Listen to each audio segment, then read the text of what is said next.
Welcome to the Gaggle, where we challenge and, if necessary, destroy media narratives. I'm George Samueli. It is now 9:09 p.m. Central European Time. I need hardly say just how depressing everything is. I mean, these days are getting so brutally short. The sun is just a distant memory as it disappears early every day. And the terrible thing is that we've got 6 months of this. We're really only at the start. I mean, I know I go on about this every time we meet, but we're only at the start of this long, dreary, sunless, cloudy weather, and I have to just have to put up with it. I mean, it's just I was feel like how long can one go on putting up with this? But anyway, thank you very much, everybody who has joined me.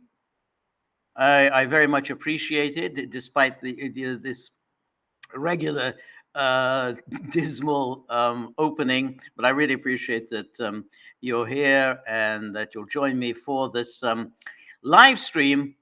And I don't know whether anyone watched the Biden address to the United Nations General Assembly, but it was another one of these weird Biden performances when he's kind of rambling away and speaking in all these strange voices and strange intonations, and and then he uses these Biden cliches, like inflection point. He was always repeating this inflection point. And then when you really think of it, he really has been the most disastrous president in terms of foreign policy. I mean, if you go back in history, let's look at recent history. You have presidents who, also had kind of, let's say, mediocre foreign policy records. So you think of, let's say, Lyndon Johnson. Now, Lyndon Johnson had the Vietnam debacle on his hands. It was his policy. I mean, he entangled the United States in a way that was absolutely catastrophic and was guaranteed to be catastrophic the moment he decided to allow American GIs to do the fighting instead of the South Vietnamese. So once you did that, then of course the war was going to escalate. The war was going to become very unpopular, both domestically and of course internationally. And so he left really absolutely humiliating circumstances. But at the time, people thought, well, domestically, or at least domestically, Johnson had been a good president. He, of course, wasn't. And while there were these notable legislative accomplishments in the Johnson years, like the Civil Rights Act of 1964, and then, of course, the Voting Rights Act of 1965. I mean, in retrospect, these were always somewhat questionable legislative accomplishments. So, they did achieve some good things, but they also were very bad in other ways. But so he at least had that balance. Biden doesn't have anything like that. So he's essentially facilitated two horrific wars. And when Trump says, again, in his somewhat primitive way, that if I'd been president, there'd be no war in Ukraine, and if I were president, there'd have been no October the 7th. Well, he at least can legitimately make that claim. I mean, of course, it's a hypothetical, but nonetheless, he can say, look, I was president and it didn't happen on my watch. So, let's say all these arguments, or not arguments, all these claims that he's very he's very pro Putin. He's friendly with Putin. He loves Putin. Putin's pumping and so on. But if that's the case, I mean, I don't think it is the case, of course. But even if it were the case, Trump could turn around. Yeah, I had good relations with Putin, and that's why when I was president, what happens in Ukraine didn't happen. I had good relations with Putin. Putin did not feel threatened by my administration. He did feel threatened by Biden's administration. Now, of course, Trump doesn't put the argument like that. He says, "Oh well, because they saw, he does this standard Republican thing. Oh, our adversaries sense weakness, and when America is weak, then they decide to exploit that weakness. So all this, whenever they attack or act of aggression, it's always because the U.S. administration is weak." That, of course, is not true. The key to the Russian decision to intervene in Ukraine in February 2022 was the obvious commitment on the part of the Biden administration to induct Ukraine into NATO. It was a done deal. Ukraine was going to join NATO. It was a clear policy of the Biden administration. Biden had made that clear, and that's why the Russians grew very anxious, during that first year of the Biden administration. Trump he never pushed for Ukraine's membership in NATO, and that was the key difference. So the Biden then comes along addressing. I mean, it was only because of this ridiculous media that refused to examine in any way what a catastrophic presidency this has been. And somehow they suggest that, oh well, Biden, with his great accomplishments, he put this anti-Russia coalition together. Well, what kind of an accomplishment is that? I mean, he's basically put together a vast military alliance directed at Moscow, which guarantees that the war continues, and he guarantees that Russia will not relent. So it's like saying, well, this is a great accomplishment. How is that a great accomplishment? A great accomplishment is when you bring a war to an end, when you find a way to go to your adversary and figure out some kind of a plan that both sides can accept. Then you can say that's an accomplishment. We did it. We achieved something. Biden didn't do that. So how is that? He put together this huge anti-Russian coalition. How is that in any way an accomplishment? It's a terrible thing. It was the worst thing ever to put together this global anti-Russia coalition, which simply guarantees that the war goes on and on and on.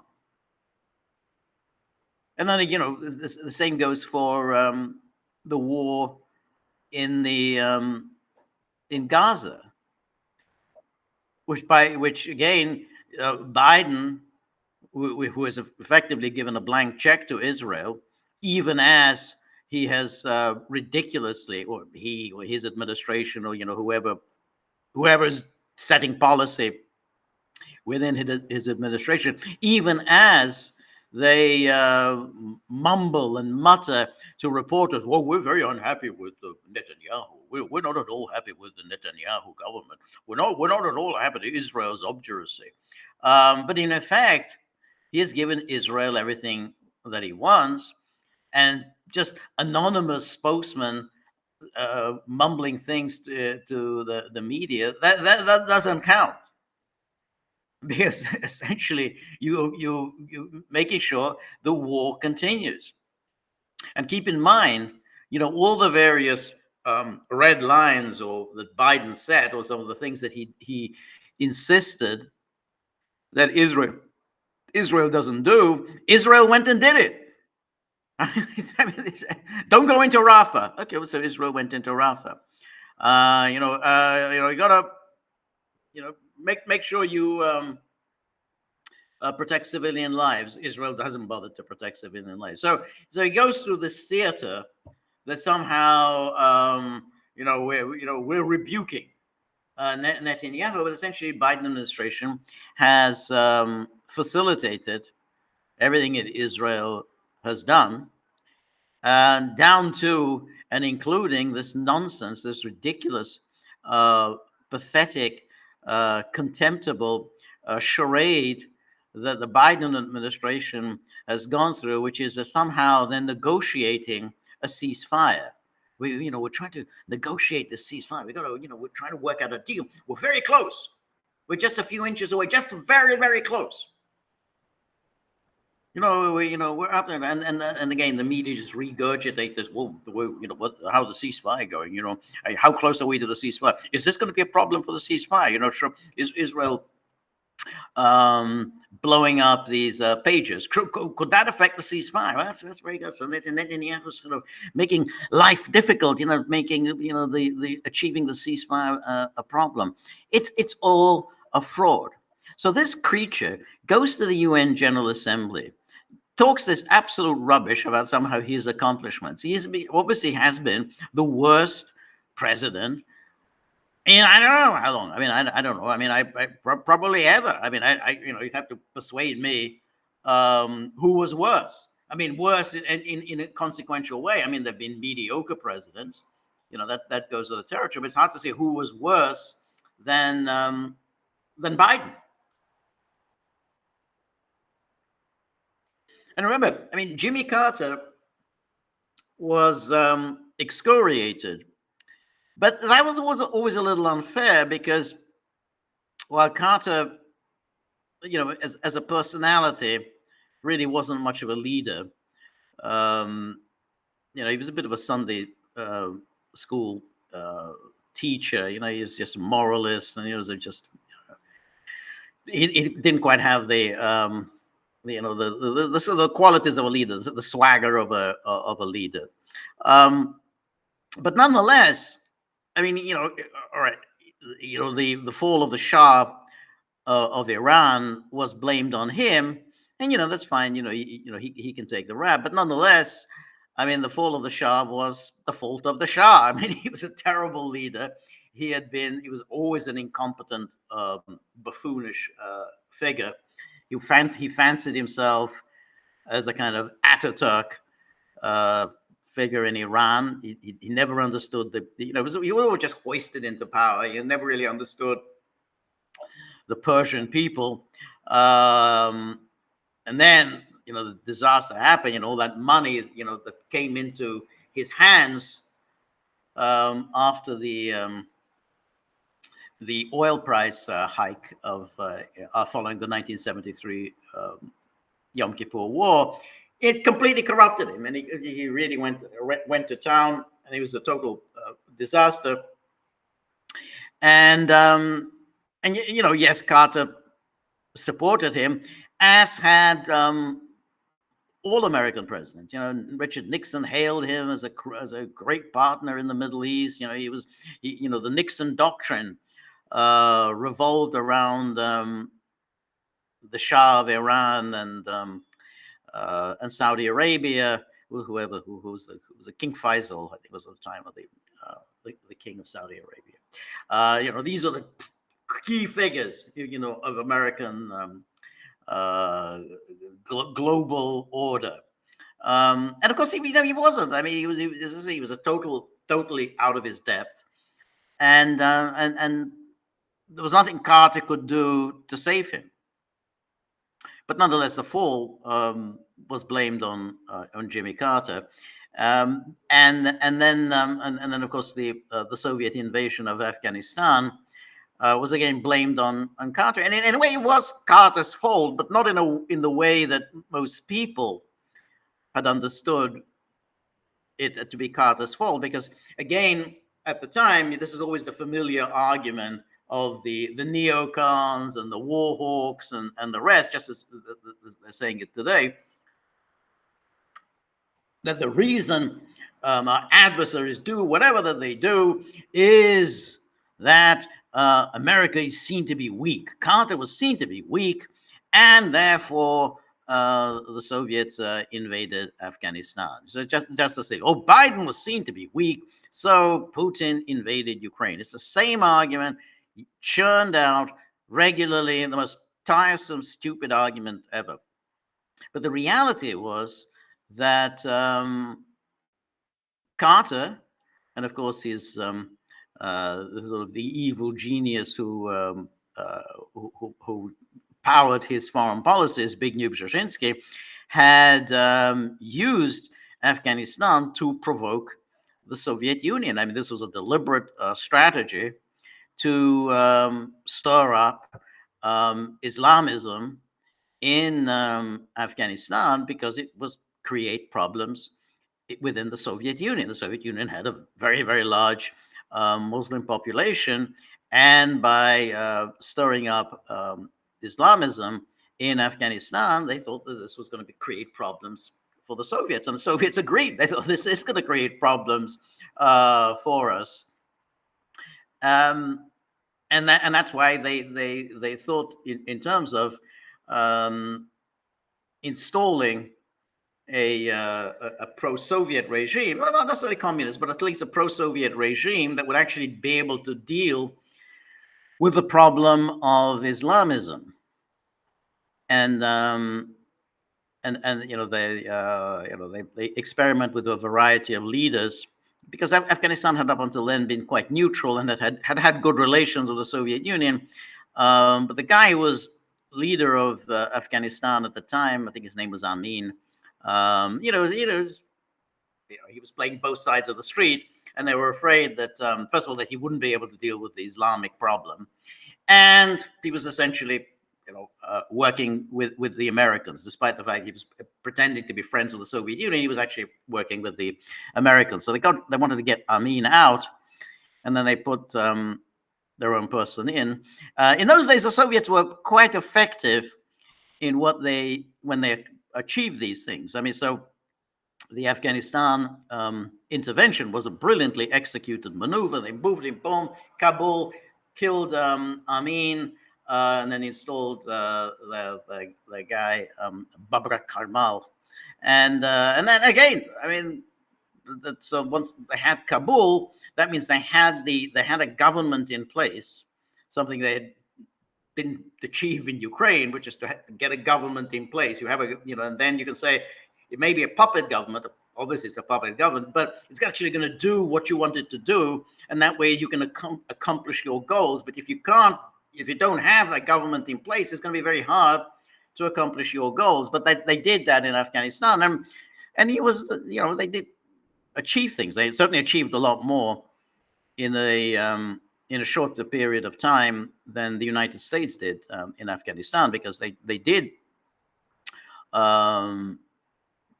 defeat the Mujahideen for a while, and when they left in 1989, they still had the government in place. They withdrew all their forces, and they still had what was it?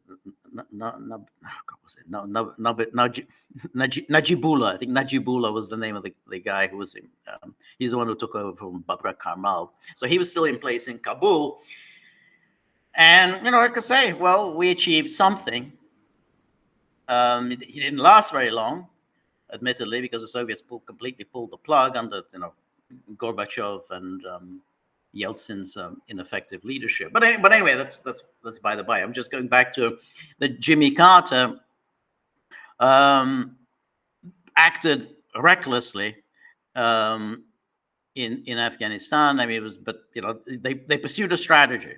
They wanted to provoke a Soviet invasion, because then a Soviet intervention in Afghanistan would be their Vietnam. It really wasn't their Vietnam. I mean, it was a nasty war, but the level of casualties that the Soviets suffered was quite limited. I mean, they only, I think, lost 15,000 lives, which obviously it's a lot. but it's quite modest in the scale compared to how many lives have been lost in Ukraine. So, they still, it was 15,000 over 10 years. So, and so it wasn't anything like the unpopularity of the American in Vietnam. But anyway, that was Carter. But on the positive side with Carter is that he could say, well, I got the Camp David Accords done. And that was an accomplishment. I mean, you'd have to say, in terms of all of the agreements that have been signed in the Middle East, I mean, that was probably the one that was the most consequential. I mean, they actually brought to an end one part of the conflict between Israel and the Arab world, which was the war between Israel and Egypt. Carter brokered that. I mean, he wasn't the key player there. Obviously, it was Sadat, who basically just completely abandoned the policy that had been pursued by Nasser and just withdrew essentially from the anti-Israel front. But Carter brokered that and could say, look, I mean, here was I got an agreement. There's an agreement here. I brokered that I have accomplished something. And you have to say, yeah, you accomplished something. Biden didn't accomplish anything. I mean, he didn't get anything done. And that's why you're such a disastrous president. And so the insolence of this disgusting human being waddling into the UN General Assembly and talking this absolute crap. That's it's just I just found it just completely. It's just so loathsome. I mean, you got two wars without any prospect of any kind of a conclusion at any time in the near future or even in the distant future. I mean, these wars can just go on, and Biden has done nothing to try to, bring them to some kind of a conclusion. I mean, everyone attacks Donald Trump. Say, well, Trump says I'm going to end this in 24 hours. And it may well be the case, in fact, it almost certainly is the case, that Trump will not be able to end this in 24 hours. But what Trump is saying is that he will talk to Putin and he will talk to Zelenskyy. He said, I'm going to talk to both of them. Well, that's something different from what Biden's doing. It's something different from what Sergeant Schultz is doing. It's something different what Macron's doing. Namely, he's actually going to talk to Putin. So if you actually want to achieve a peace, then at the minimum, you're going to have to talk to both sides. You're going to have to, find what will you settle for? What are your minimum terms? And then see how we can just sort of, find some common ground.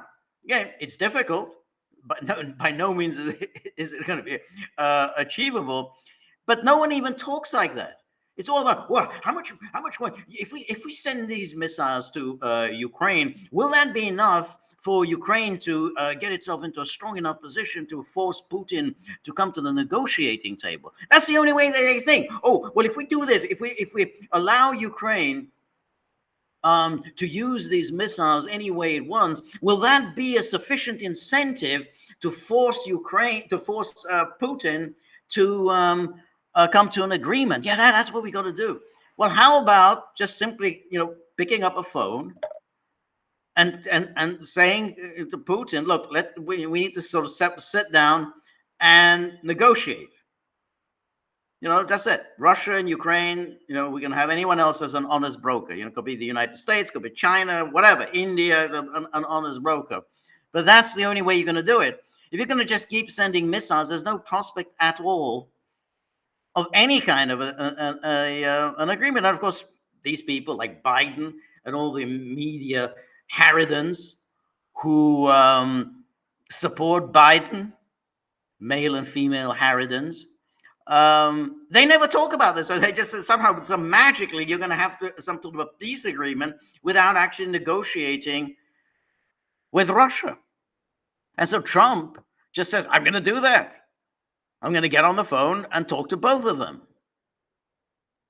Well, that's something. That's something different from what anyone else has done. It's complete. No one has done that. I mean, it's the amazing thing that this has been, was it now, 2.5 years, and no one has thought of doing that. It's all about, Biden has put together this coalition. Well, who the fuck cares when you've got a coalition? I mean, just to keep a war going. Anyway, let's take a look at some of the comments and questions from the Gagglers, who always always our favorite. And then Dinoki, always good to see you. So Dinoki says, spot the difference, George. Zelenskyy is signing US-made ammo to be used against Russia. Yep, he is. While Russian propaganda is releasing yet another video with London hit by a nuke. This is what winning looks like. Have they been led by the nose yet again already? Yeah, no, I think that's a very good point. So we have this really disgusting site. It's now becoming the thing to do, which is to have politicians and whatever sign missiles. Put a signature. So Zelenskyy signs these missiles at this munitions factory in Pennsylvania, and he was accompanied there by this ridiculous person called Governor Josh Shapiro, who is the Democrat governor of Pennsylvania, and who was considered briefly as Kamala Harris's running mate. And then he suddenly became a hero to the Republican right, because they came up with this absolutely ridiculous theory that the only reason why Harris didn't choose Shapiro as a running mate was that he was Jewish. So this was, that was because he's Jewish, and that apparently would offend the members of the Democratic Party. This, of course, is a complete nonsense. There was not the slightest indication that anyone cared that he was Jewish, but nonetheless, he briefly became a hero because he's Jewish. Now, of course, he is ardently Zionist, as are all leading politicians in the United States. I mean, there's nothing special in Shapiro, Biden, Fetterman. They're all equally in bed with Israel. But anyway, so there was Shapiro in Pennsylvania with Zelenskyy, and of course, that in itself raised the issue of why did Zelenskyy go to Pennsylvania? Why this trip to Pennsylvania? Well, gee, how about the fact that the media are obsessing about Pennsylvania and are deciding that Pennsylvania will be the state where the 2024 election will be decided. I actually don't think that's the case, but nonetheless, that's pretty much now become the media consensus that it's all down to Pennsylvania, and there is Zelenskyy trotting along to Pennsylvania to sign these missiles. Now, somebody might think, hey, well, isn't that intervention or interference in the U.S. election? Of course, the answer is yes, it is. Blatant interference in the U.S. election because, of course, Zelenskyy and all of his champions in the U.S. are absolutely petrified about the prospect of Trump's winning. Again, Trump hasn't given any indication that he's going to insist on Ukraine making territorial concessions, on Ukraine giving up or forcing Ukraine to give up on its ambitions to join NATO. It's true that J.D. Vance has said that, but that's Vance. So he's made that position clear, but that hasn't been Trump's position.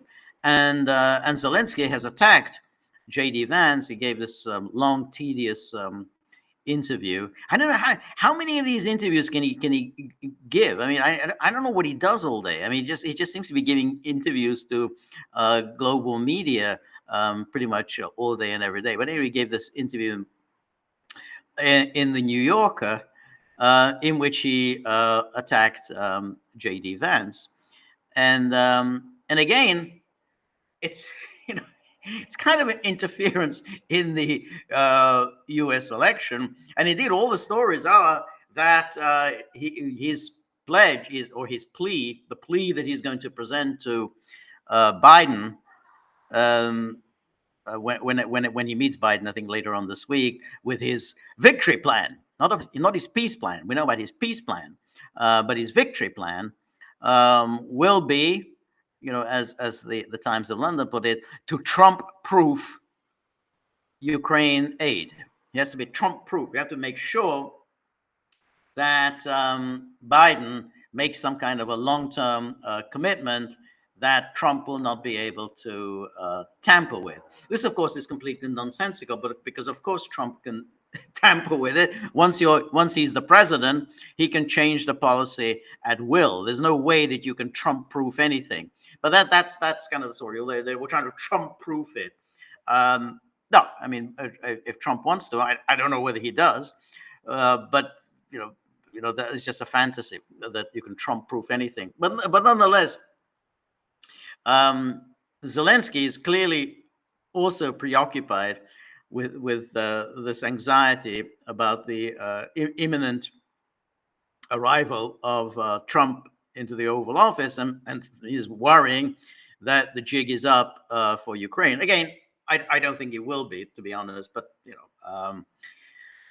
but nonetheless, he's interfering in the U.S. election to try to help Harris. I mean, I don't think there's any doubt that he's trying to get Harris elected, and they're all playing along with this, whether it's Shapiro, whether it's Biden, whether all the rest of the Democrats that he's hanging out with during this lengthy stay in the United States.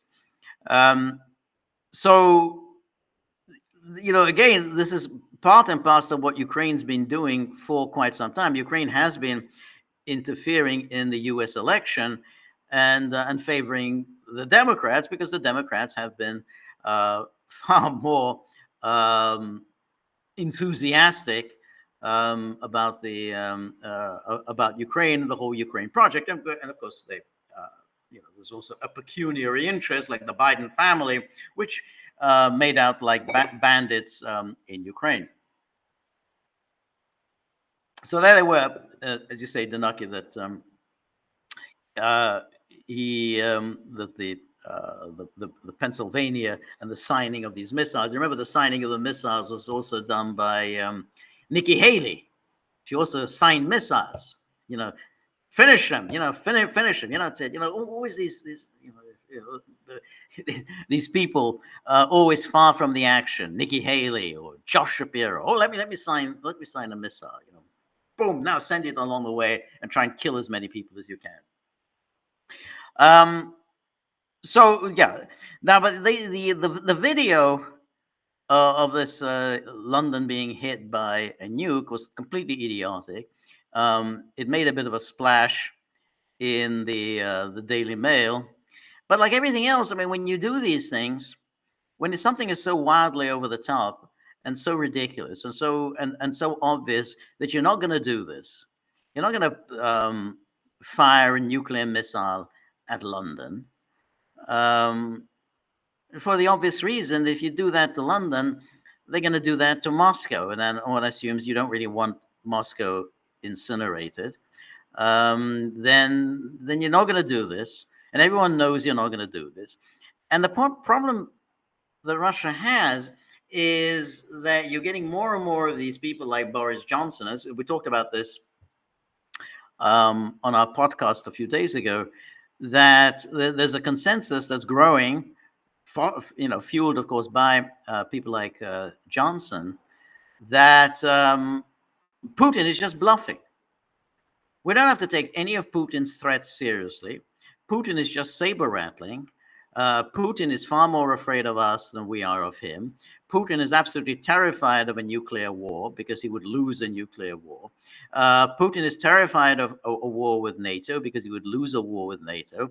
So Putin's threats can be safely ignored, and therefore we can do what we want in Ukraine. And then we can absolutely give whatever missiles Ukraine needs, give Ukraine all the targeting information it needs. We can guide the missiles. We can pretty much run Ukraine's war, obviously safely behind the lines, because Russian threats are completely not worth the paper they're written on. That's the view, of many people in the West. And that's come about because of this kind of bluster that that some Russians, including Medvedev, have gone in for, and then including this ridiculous video.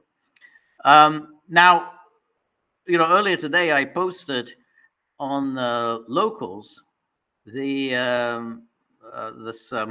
a statement made by the Russian Deputy Foreign Minister Ryabkin, in which he said that no, Russia is not resuming nuclear tests. No, we're not going to do that, because of course that the test ban treaty is basically in abeyance now, and so in theory both Russia and the United States can resume nuclear testing. There's nothing special about nuclear testing. I mean, they've always been done. Throughout the Cold War, both sides engaged in nuclear testing. No one thought there was anything special about nuclear tests. I mean, you need to test nuclear weapons. I mean, you basically, that's part of, if you're going to have them, you need to test them, and just to see whether they're still functional, whether there's been any deterioration, and whatever, whether the explosive power has declined, or it's it's not working the way it did. So nuclear testing is simply part and parcel of having nuclear weapons.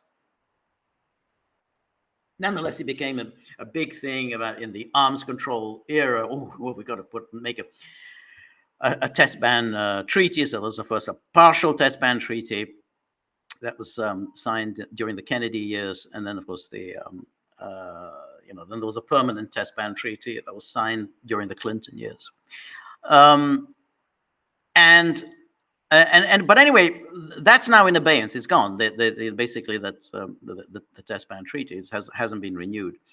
Now, Ryabkin said, "Well, we the Russians are not going to resume testing unless the United States tests first. If the United States tests its nuclear weapons, then we, of course, will respond and test our nuclear weapons." Now, that's a very strange thing for a Russian deputy foreign minister to say, because what you want really to do, if you're a Russian leader, you want to make your threats as plausible as possible. You want to instill fear, or at the very least anxiety, in the minds of your Western adversaries, that you are not bluffing. You're not just simply banging your fist on the table and giving these silly, pointless interviews. You actually mean what you say. And so, at a minimum, to suggest that you mean what you say, you'd say, "Yeah, we are resuming nuclear testing." That means we are actually serious about our claims, which was, remember, we talked about this when Putin said a couple of weeks ago that if the West signs off on Ukraine's use of long-range missiles to hit targets inside Russian territory, then, because Ukraine cannot fire these missiles by itself. Ukraine just simply doesn't have the technological know-how. That this is essentially, it would need satellite imagery. That we need satellite technology. Basically GPS targeting. All of that has to be provided by the United States or by the Europeans. In other words, the West itself would be firing these missiles onto Russian territory. And so therefore, we will take the West as being at war with us, and then we will act accordingly. And that was quite a strong statement. Now, that's Johnson and the rest of them say, oh, no, that's all saber rattling. This is all bluster. He has put forward all these one red line after another. I ignored them while I was prime minister. We all ignored them one after another. We've done whatever we wanted to do.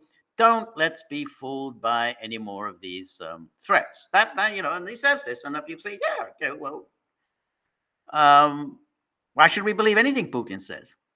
Well, when then at the minimum, if you do want to instill fear in your adversaries, which I would think the Russians would want to do. I mean, Russia would want to essentially warn the West off, stay the hell out of this.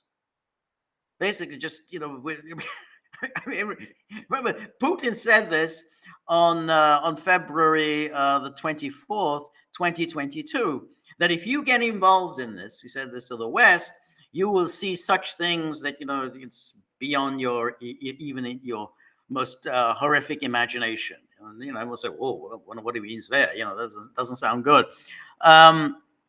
So if you want the West really to think, we really don't want to go down this path. We really don't want to risk World War III. But we don't want to get into a nuclear war. Well, if that's what you want the West to think, then you say, yeah, we are resuming nuclear testing. And that will focus minds. I mean, and that's presumably what you want to do. You want the West to, to be focused. Yeah, maybe Putin means what he says, but then Ryabkin said, "Oh no, we're not going to do it. Only if America will do it." So America gets to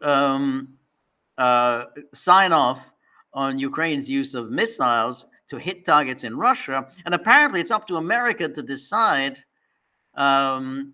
whether to test nuclear missiles or not, even though American territory is not under attack.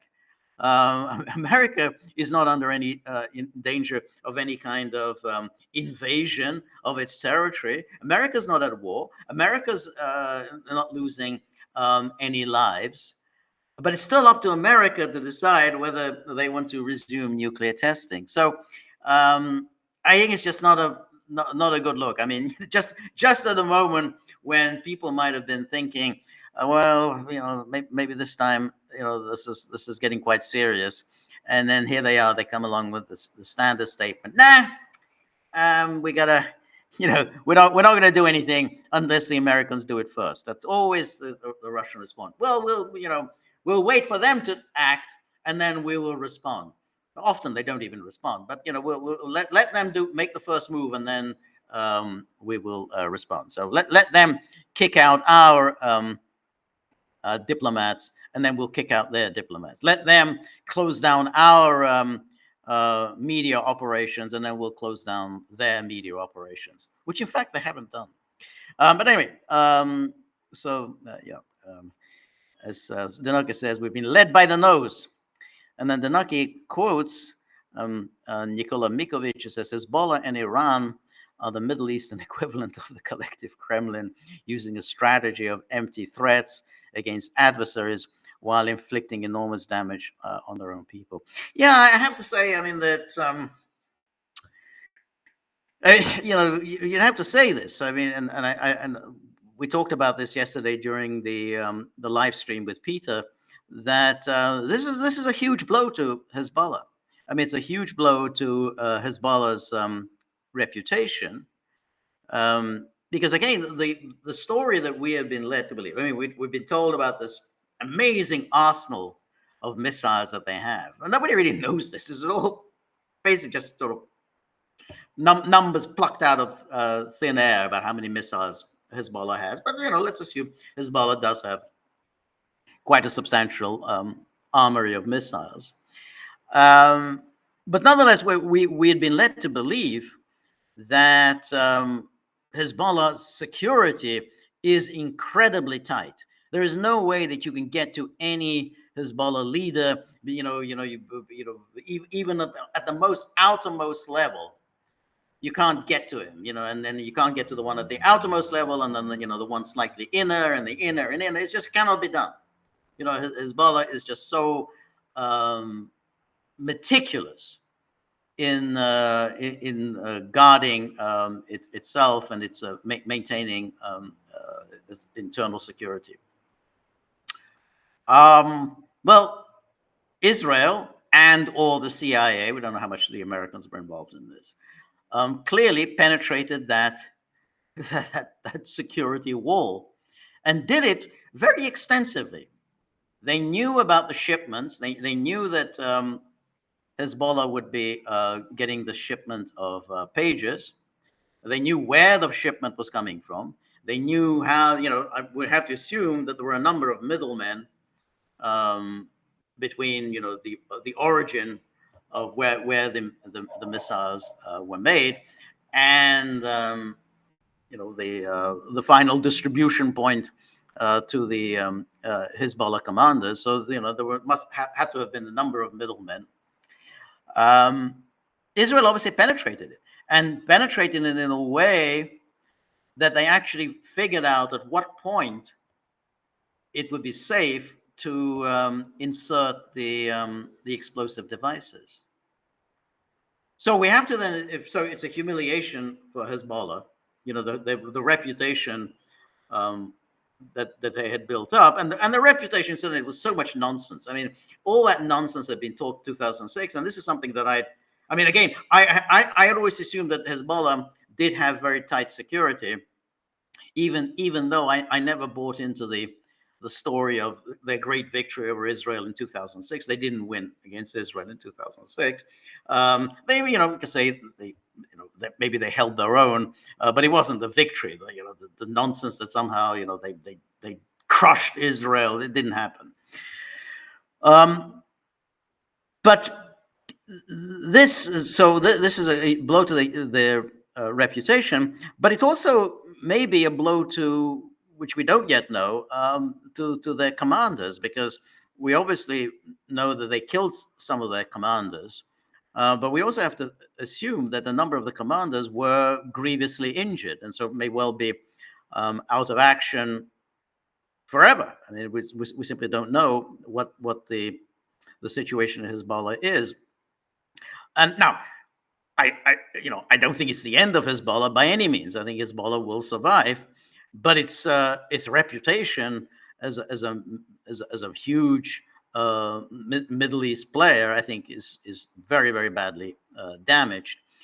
So there's that, and of course with Iran, we get this talk, this strange talk that's emanating from Iran now, that after all the talk about how they were going to inflict a devastating blow against Israel over the assassination of the Hamas leader who was in Tehran, it's Ismail Haniyeh, that Tehran would act with fury. Now, I think I'm pretty sure that I said here on the live stream that I didn't think it was going to happen. I didn't think Iran would retaliate because the target of Israel's attack was not an Iranian, but a Hamas leader. So while it was undoubtedly humiliating, again, as with Hezbollah, that Israel managed to penetrate Iranian security, penetrate Iran's tight wall, and therefore inflict a humiliation on Iran. Nonetheless, it was a Hamas leader who had been assassinated, and therefore there was no real obligation for Iran to retaliate in any particularly strong way. So I didn't think Iran was going to do anything, and I was right. I mean, Iran didn't do anything. Nonetheless, while I think it's commendable, of Iran not to want to provoke a war, because they know that essentially a war with Israel, Iran's not going to win a war against Israel. I mean, it just doesn't. I mean, yes, it's much bigger than it, 10 times the size of Israel, but Israel has nuclear weapons. Israel is ready to use nuclear weapons. Israel can call upon the United States to help out, so that if Iran does go to war with Israel, the United States will, without question, join forces with Israel and start attacking targets in Iran. And so therefore, this is not a good move by. Wouldn't be a good move for Iran to provoke a war. However, for Iran now to say, which they seem to be saying now, that we are negotiating a return to the Joint Comprehensive Plan of Action, that seems to be just bizarre. I don't know what the hell's going on in their minds to say something so idiotic. In the first place, the Joint Comprehensive Plan of Action, this was the nuclear deal, the Iran nuclear deal, was an absolute disaster for Iran. I mean, it obviously, yes, it relieved them briefly of the sanctions pressure, but it was obvious to anyone at the time that America was going to walk away from this agreement. I mean, whoever's the next man in is going to walk away from the agreement. So they signed this. It was 2015, the JCPOA, and then the next year, you got Trump elected to the presidency. Trump basically promised in his campaign that he was going to walk away from the JCPOA, and of course he did. And now, so why would you want to renegotiate and worse than that? What let me just say, he walked away from that, and part of the JCPOA had been that because the Americans would then, of course, reimpose the sanctions, unilateral sanctions. America would reimpose the sanctions, but within the JCPOA, there was a provision that if America does do that, then the Europeans would find a mechanism for Iran to continue to sell its oil. So in other words, if the Americans then essentially, boom, that's it, you can't sell your oil anymore, then even they're going to come up, what they usually the Americans do, which is, boom, you can't sell your oil. Oil is denominated in dollars. We control dollars. Therefore, you're not going to be able to sell your oil. So the Europeans, the European members of the JCPOA, Germany, France, and I think the UK would then create a facility whereby Iran would still be able to sell oil, even though they can't do it using dollars. Well, that never happened. The Americans reimposed the sanctions. Americans said you can't sell your oil, and the Europeans completely dropped the ball. They didn't do anything to help Iran. So why would Iran want to re-enter this agreement? I mean, it's nuts, and particularly as there's an election, it just was just over a month's time, with a very good chance that Trump will be back, and then any deal that you're thinking about, it will be worth nothing. Trump will never sign on to any kind of a nuclear deal with Iran. So I just find it difficult. Now, even back in the JCPOA era, I never thought that it made very much sense for Iran unilaterally to give up nuclear weapons.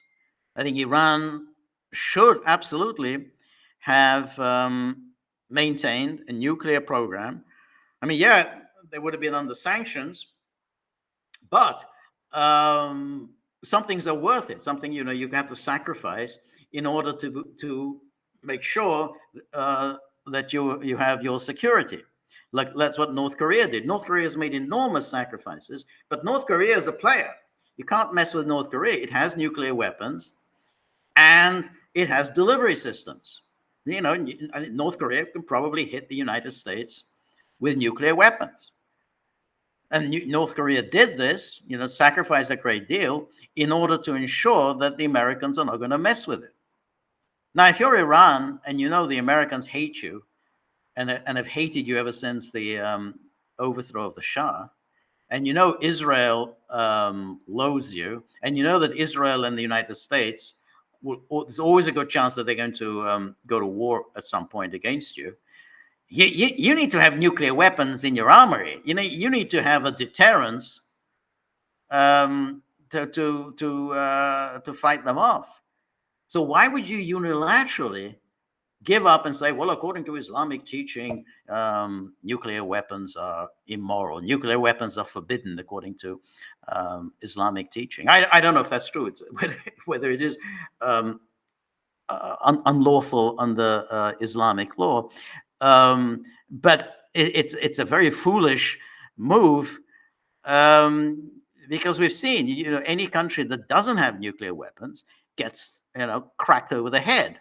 Libya got cracked over the head once it gave up nuclear weapons. Iraq got cracked over the head because it gave up nuclear weapons. Syria got cracked over the head. It didn't have nuclear weapons. Yugoslavia got cracked over the head, didn't have nuclear weapons. North Korea didn't get cracked over the head. So Iran is vulnerable.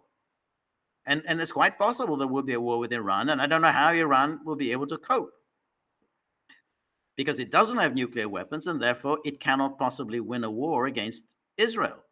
It cannot happen. So for them to start talking about, well, we're going to return to some kind of a, maybe that's just rubbish. Maybe it's just, this is just empty talk and it's not going to happen. But I see no intelligible reason why Iran would want to have any kind of a nuclear deal with the West. But you're saying, yeah, it's an empty threat. Yeah, this is all empty bluster. And it's clear that Iran and Hezbollah have made a very rational decision that they can't possibly fight against Israel.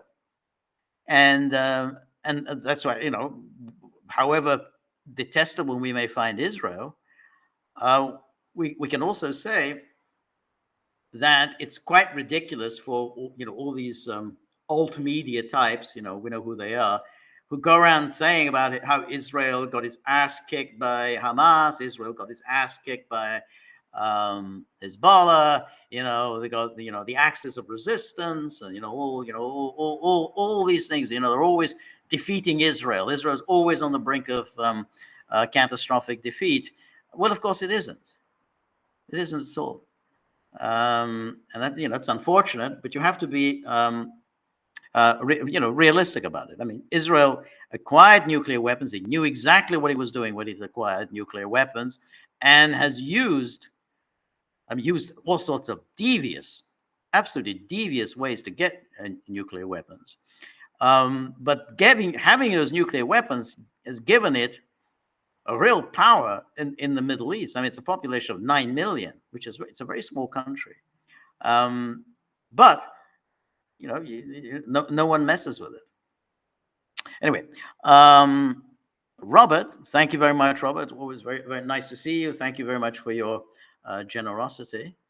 And so Robert says, Finkelstein says, from the beginning, Israel's strategy was to make itself the Middle East regional hegemon. Its tactics were to antagonize its neighbors, beginning with Nasser in Egypt, until the targeted country was provoked into responding, at which point Israel, with U.S. military backing, could mete out a devastating counterstrike. Do you think the Wolfowitz doctrine came out of this, that the US neocons are trying to now globally do globally what Israel has been doing regionally? Well, I mean, I think that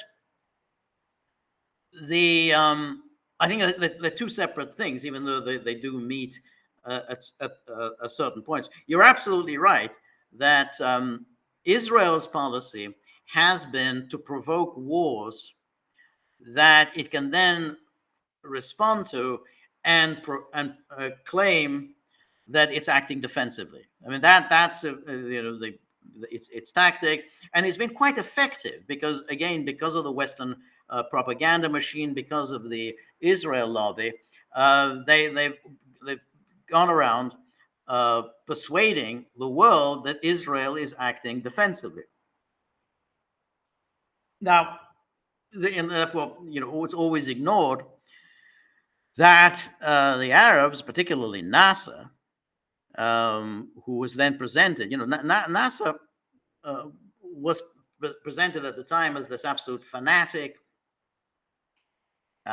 anti-Zionist, anti-Semite, determined to wipe Israel off the face of the earth. Nothing could be further from the truth. Nasser was always a very pragmatic figure. Nasser came to power with the help of the Americans. The Americans had supported Nasser coming to power. There was a book written about it by the guy who was in the CIA at the time, and he talked about how the CIA brought Nasser to power in 1952.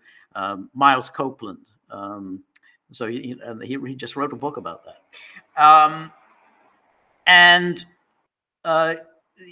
But Nasser had, like all Arab leaders, he had to do something about the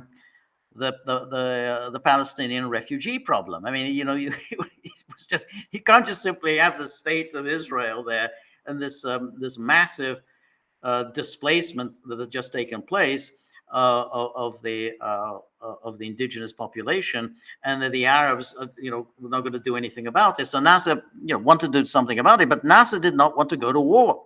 He knew perfectly well that Nasser could not fight a war against Israel because, again, Israel was with the United States. So what Israel sought to do was to inflict a defeat on Nasser and to humiliate him. So, he did it with, the border war against Nasser that went on throughout the 1950s. And then, of course, you had the Yom Kippur, not the Yom Kippur, the 1967 war. Now, again, that was presented as if somehow the Arabs had attacked Israel. Of course, nothing, absolutely complete opposite of what really happened. What Israel, Egypt and Syria had signed an agreement to form a joint state. It was called the United Arab Republic, as a republic, Egypt and Syria. The problem was that, of course, that meant that Nasser was kind of on the hook for defending Syria. So, of course, what happened was that Israel continued to attack Syria. It constantly was attacking Syria for no reason other than to provoke Nasser, because Nasser will eventually be shown to be weak, or a paper tiger, as Moshe Dayan famously called him. Oh, he's a paper tiger, that he's not going to be able to do anything to help Syria. And so they just went on and on, Israel attacking Syria in order to humiliate Nasser. And then, of course, when Nasser finally had to do something, but he did not plan on war. He did not want to go to war. But Israel then presented it somehow that it was facing an existential crisis, and that Egypt was planning on going to war against Israel, and then it launched its attacks on it was June the 6th or whatever. Now, when this was, the fact that Nasser hadn't done anything at all to secure his air force, to secure his air bases. He wasn't expecting this. He didn't think there was a war coming. This was a totally planned attack by Israel in order to inflict a humiliation on Nasser. And that's why it didn't work, in the sense that, most of the world thought that after this devastating defeat in the 6-day war, this would be the end of Nasser. Here's this, he was this great leader, the pan-Arab leader. Now he's been absolutely humiliated by Israel. Then obviously the people of Egypt are going to turn against him. And it didn't happen that way, because, of course, the Egyptian people knew exactly what had happened. They knew that this was an absolutely unprovoked attack by Israel, and therefore they didn't turn against Nasser. Even though, when Nasser kind of threatened to resign, the crowds came out into the street pleading for him not to resign. But just going back to your point, yeah, that was Israel's decision to that it would be the dominant power in the Middle East, and that's why it moved at a very early stage, very early, historically, to develop nuclear weapons. France, was the first state that facilitated this. Israel, it was done in great secrecy, but France did this, and then the Israel, of course, lied about it, and particularly to the Kennedy administration. Kennedy was very unhappy about, because he kind of suspected that Israel was building nuclear weapons, but Israel lied to him and repeatedly denied that he was building nuclear weapons. Of course, it was. But that was all part of the plan of making Israel, without question, the superpower in the region. So it was now the Wolfowitz doctrine. Yeah, that was the neocon plan formulated in 1991 when Paul Wolfowitz was working in the State Department. He was the head of the policy planning staff. And so he formulated this because all sorts of people, not unreasonably, saying, well, hey, Cold War's over. That's it. The Soviet Union is basically, it's not there. Communism is gone, and now is the time for the peace dividend. What do we need this huge armory for? Well, we don't have an adversary anymore. It's gone. That's it. It was all supposed to be fighting off the Soviet Union. Well, there's no Soviet Union, so let's spend some of this money at home. And then Wolfowitz then came up with this doctrine of full spectrum dominance, that the United States has to be the dominant power on every continent in the world, obviously with its supplicants and client states who do America's bidding, but wherever America would be the dominant power. And the United States, even though when this was leaked to the New York Times, the Bush administration, that was the first Bush administration, kind of quickly distanced itself because it was just so embarrassing. But that has been the U.S. plan, without question, ever since the end of the Cold War.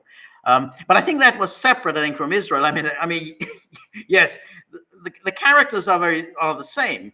The neocons, Wolfowitz was the key figure in the neocons. He was, of course, the key figure in the Gulf War, the second Gulf War, and the various neocons who were part of who formulated the Wolfowitz doctrine, or the Richard Perle, who were also very close to the Israeli Uber hawks. But that I think that came a little later from that early moment of which it started in the 1950s with the attempt to humiliate Nasser, with the secret, surreptitious acquisition of nuclear weapons, and so yeah, the only caveat that I have there is that Israel really is a peculiarity of history. So I mean, if you're an American leader, you really don't need Israel. I mean, it's just been this masterful lobbying operation, obviously by the Israel lobby, by the neocons, to persuade the world that somehow Israel's and America's interests are one. I mean, there used to be a kind of a much more old-fashioned foreign policy establishment in the United States, which was just as aggressive and just as eager to dominate the world as the neocons, but which didn't see Israel as being in any way a particular ally of the United States. And that's why it's a that contrast came sharply into view during the Nixon years. So in the Nixon years, you had the State Department run by William Rogers, and then you had Henry Kissinger, who was initially Nixon's national security advisor, and then of course he also became Secretary of State. But Rogers was much more of a an old-fashioned waspy foreign policy. He was a part of the establishment, and his view was that America should have good relations with the Arab world. I mean, why not? I mean, these these people, we may not like their regimes, but we don't like their regimes, but they're all very anti-communist. They're all very anti-socialist. They hate the left. Why wouldn't we want to be friends with them? And so well, but they don't like Israel. They say, well, okay, well, what do we care about Israel? I mean, yeah, okay, well, Israel should do what we tell Israel to do, rather than we doing what Israel tells us to do. I mean, basically, we're the superpower. We should be able to tell Israel what it should do. So why should we essentially jeopardize our relations with the Arab world for the sake of Israel? That was the view of William Rogers. And William Rogers came up with his famous peace plan. It was about 1970. So it was just a few years after the end of the 67 war, which involved Israel essentially withdrawing from all of its acquisitions in 1967. Israel, of course, was absolutely aghast at this, furious at the Rogers plan. And there was Henry Kissinger, who was in national, was himself obviously a Jew, who hated this, and Kissinger was determined to sabotage it, which he did. And he did it again, by aligning America with Israel, and did it by persuading Americans that somehow Israel is this vital Cold War ally, and that America had to support Israel because Israel's enemies were being supported by the Soviet Union. Total nonsense, absolute, complete, and utter bulls. But again, Kissinger, had this reputation of, he's this brilliant, deep thinker. And so, well, if he says that the Arabs were being supported by the Soviet Union, then of course that's the case. Now, some Arabs were supported by the Soviet Union, like Syria, but Syria wasn't really such a major player. Nasser had good relations with the Soviet Union, but he only acquired the good relations with the Soviet Union because the Americans turned on him. I mean, the Americans had initially, as I said, installed him in power, and they began the financing of the Aswan Dam. But then Nasser, he signed an arms agreement with Czechoslovakia. Czechoslovakia delivered arms to Egypt. The Americans were furious. This is the Eisenhower administration, were furious about this, and they stopped financing the Aswan Dam. And then Khrushchev said, "Hey, well, we'll come in. We'll finance the Aswan Dam for you." But But it was the American action that had provoked this Soviet Union. But even then, NASA was no Soviet puppet. I mean, he put the Egyptian communists in prison. I mean, he banned the Egyptian Communist Party. But as for the rest, all the Saudi Arabia and all the Gulf states, they hated the Soviet Union. I mean, they didn't like anything. They hated the idea of communism. It was completely anathema to them. So, but Kissinger nonetheless persuaded that we have to support Israel because, in this Cold War division of the world, Israel is somehow on our side. And so that the thinking, the realistic thinking of somebody like Secretary of State William Rogers, who had been Nixon's friend, and Nixon himself shared the outlook of William Rogers. He didn't think of it, in any way America should be obligated to Israel. America had other fish to fry, and shouldn't be completely hampered in what it's trying to achieve by Israel. But the Israel lobby was absolutely determined to ensure that America is completely at the bidding of Israel. So that some of that old-fashioned view kind of went into abeyance. It made a brief reappearance in the administration of George H.W. Bush, because I think Bush and Baker, still had some of that the outlook of somebody like William Rogers. Again, they didn't really, they really didn't think Israel should lead America by the nose. I mean, hey, we're the United States, we're the global superpower. Why are we kind of being given the runaround by Israel? And then of course, Bush and Baker then essentially prohibited loan guarantees. They withdrew loan guarantees for Israel because it was going to be used, these loans, to build settlements. And that was, hey, isn't the American position supposed to be to oppose the building of settlements? So we're not going to provide loan guarantees for you to do that. And of course, then the America's Jews absolutely turned with rage and fury against Bush, and that sealed Bush's fate. Because then all the neocons, and the media just turned on Bush, and even though Bush had changed his position and then released the loan guarantees, it was already too late.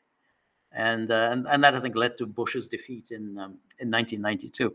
So anyway, my point is simply that they're kind of two separate things. You can have American global hegemony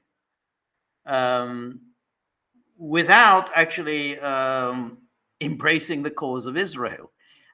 In fact, the two are kind of somewhat incompatible, because you're making enemies in the process. I mean, the more you embrace Israel, the more enemies you're creating. I mean, even Saudi Arabia, however much the Saudis are happy to play along with the Americans, they just want to get rich.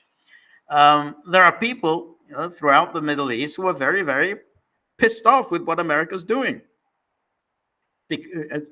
because of its alliance with Israel. And so therefore, but the Wolfowitz and all the rest of them, Pearls, they always say somehow American hegemony goes together with Israeli hegemony, because of course America and Israel are essentially one and the same. Right? Israel is just a part of the United States, or maybe the United States is just a part of Israel. Obviously untrue, but it's an amazing con job that was the neocons and perpetrated. And as I say, goes back to Kissinger. Kissinger was really the master of presenting it somehow that we have to support Israel because of our position in the Cold War. Because hey, Israel's enemies are being backed by the Soviet Union. So if Israel doesn't prevail, that means Moscow prevails. And that was Kissinger's position. Anyway, Thank you, Robert. Thank you for your question. Thank you for your contribution. Anne-Marie, always good to see you. Thank you so much for your generosity. Always want to know about Switzerland. Everything we hear from Switzerland these days is, I don't know, it just isn't good. But it's so nice to have someone from Switzerland here. Thank you for your generosity. Cynthia, thank you, Cynthia. Again, thank you so much, Cynthia, for your generosity. And so Cynthia says, first, a few weeks ago, one of Keir Starmer's campaign advisors flew to the US to advise the Dems on how to beat Trump. Yep.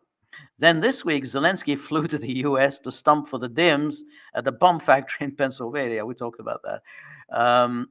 But isn't that considered illegal for foreign nationals to be meddling in US elections like that, especially in the case of Zelenskyy, since his stomping trip was entirely paid for by the US taxpayers, including a very expensive ride on a US Air Force jet? I couldn't agree with you more. Everything you said there is absolutely spot on. As I say now, when it comes to Zelenskyy's intervention in this U.S. election, it goes back to 2016. In 2016, Ukraine did intervene in that election on the side of Hillary Clinton. There's a long record of that. I mean, it was actually detailed in an article in Politico that appeared in January 2017, written by Ken Vogel, who's now at the New York Times. He's never gone back to that subject. It's like amazing. He's now at the New York Times, never touches the subject again. But he wrote this very long article in which he detailed exactly what Ukraine was doing in the 2016 election. So, for instance, there was the nonsense of the Black Ledger, claiming that Paul Manafort, they released this Black Ledger, that the Paul Manafort was receiving money from Yanukovych's party, but that turned out to be a fake.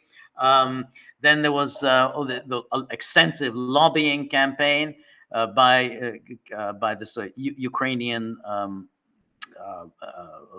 lobbying organization. I forgot the name of this person, but she actually was actively working with the Democratic Party, and they're all saying, Trump, we have to keep Trump out. And then, of course, there was an article written by the Ukrainian ambassador to the United States. He wrote an op-ed in the Hill newspaper attacking Trump, which is kind of unheard of for an ambassador to a country intervening so blatantly in an ongoing election and to attack one of the candidates. But he did that. So Ukraine was very much a player in the 2016, and now they're doing the same thing, which is Zelenskyy attacked J.D. Vance. Again, always unheard of for Zelenskyy, attacks J.D. Vance in this interview in the New Yorker. And then, as you say, he goes to Pennsylvania, which is the state where supposedly the 2024 election will be decided, and signs his name to missiles, along with Josh Shapiro, who was passed over for the vice president slot, but obviously he's very much a part of the Democratic Party political establishment. So is it illegal? Yeah. The thing is that, of course, it's been done before. I mean, Netanyahu also intervened in the 2016 election. He was no, I think it was not the 2016, the 2012 election, the 2012 election, when he clearly was supporting Romney against Obama. And Netanyahu didn't like Obama. So again, Israel does this. Of course, the UK did this spectacularly also in 2016 with the Steele dossier, which was written by Christopher Steele, formerly of MI6, which means that the British government was involved in the crafting of this this dossier. And again, I mean, imagine if some Russian, some former allegedly former member of the FSB or the SVR, drafted some kind of a document claiming, I don't know, Hillary Clinton did this, this, and this, and so on. I mean, so this would be an absolute, America would go crazy. They didn't have anything remotely like that against the Russians. So the whole thing about how Russia intervened in the 2016 election, they never had any evidence for that. It was all totally made up, such as the whole connection with WikiLeaks and the emails that came that WikiLeaks acquired and that they published. Oh, it was Russia that hacked the DNC server. They never presented any evidence that Russia did this. Not one piece of evidence, even though when it comes to Ukraine, we have the evidence. We have all of the evidence. We have all the evidence of the lobbying, active lobbying of Ukrainian activists in the United States who were linked to the Democratic Party, and they were absolutely working together with the Obama administration. And then, of course, we had, as I say, the op-ed written by the Ukrainian ambassador. You have the Steele dossier. So here we have absolute clear, irrefutable proof of other countries intervening in the U.S. elections, but no one cares about that because it was against Trump. So as long as you're intervening against Trump, then that's good. Now, in the case of 2012, when Netanyahu was supporting Romney, well, Netanyahu just gets a pass. It's already been forgotten. No one even remembers that his 2012 intervention.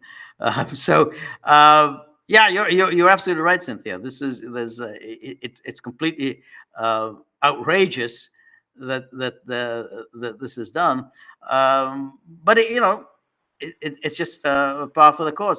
But I'm sure even as we speak, and tomorrow we're going to look at the New York Times, and there'll probably be a front page story, as there always is. Russia's intervention in the U.S. election is becoming more sophisticated and yet more deadly. And there'll be another long piece about all this, sites and whatever that no one's ever heard of, which apparently Russia supposedly created, and how dangerous and devastating Russia's operations are. So that they're going to keep writing about that.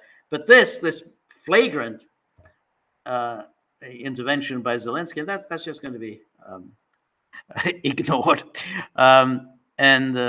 So let's go back.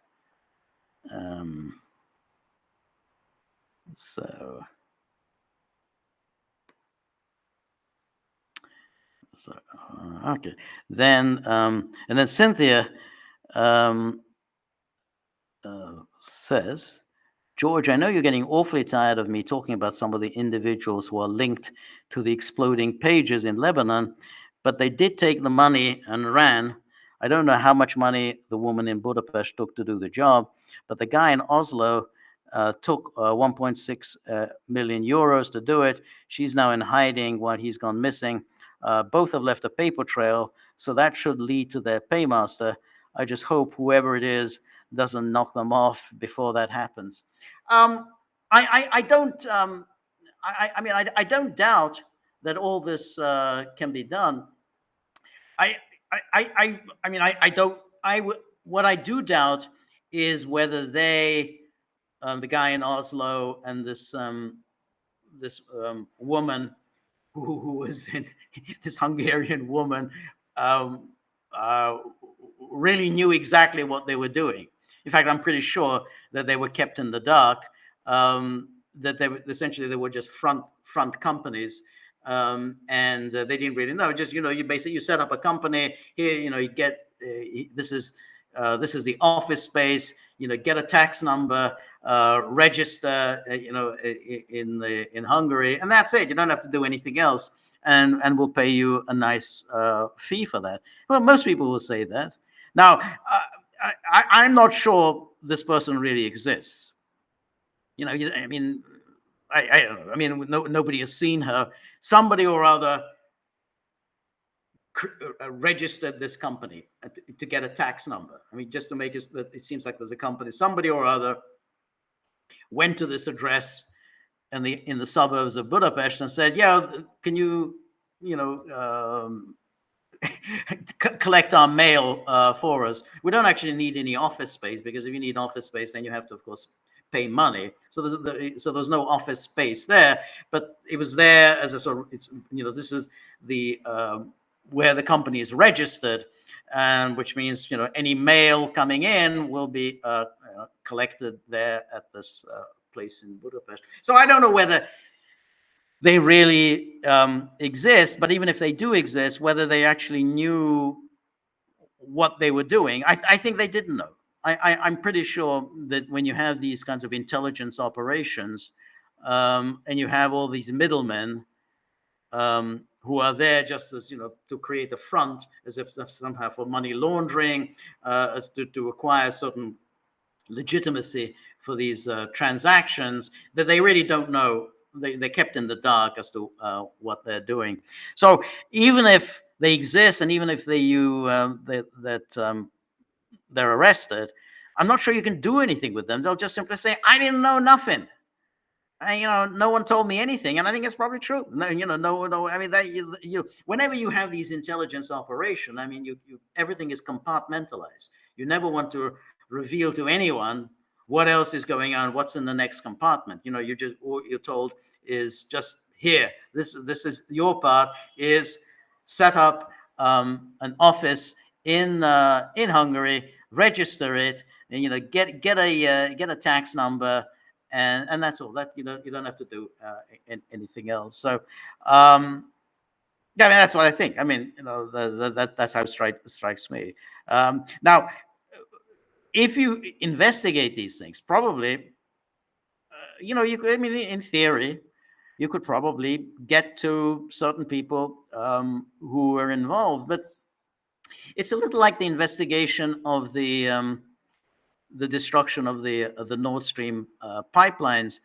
Well, what has happened? I mean, the story. I mean, again, I don't really believe it, but nonetheless, this is what the Germans are insisting on, that the perpetrators were these Ukrainians. All these, these Ukrainians, there's sort of 4 guys on a sailing boat plus a hot babe, to make it seem like they're tourists. Apparently, they dive, 200 meters underwater, and put the bombs on these pipelines. That's the story. Now, where is this investigation going? And Germans said, "Well, we issued an indictment against this Ukrainian, but he was in Poland, and the Polish authorities let him escape into Ukraine." Okay, that's it. Where are you going to take this next? They're in Ukraine. That's it. You lost story. They may say, "Well, there was some Pole there."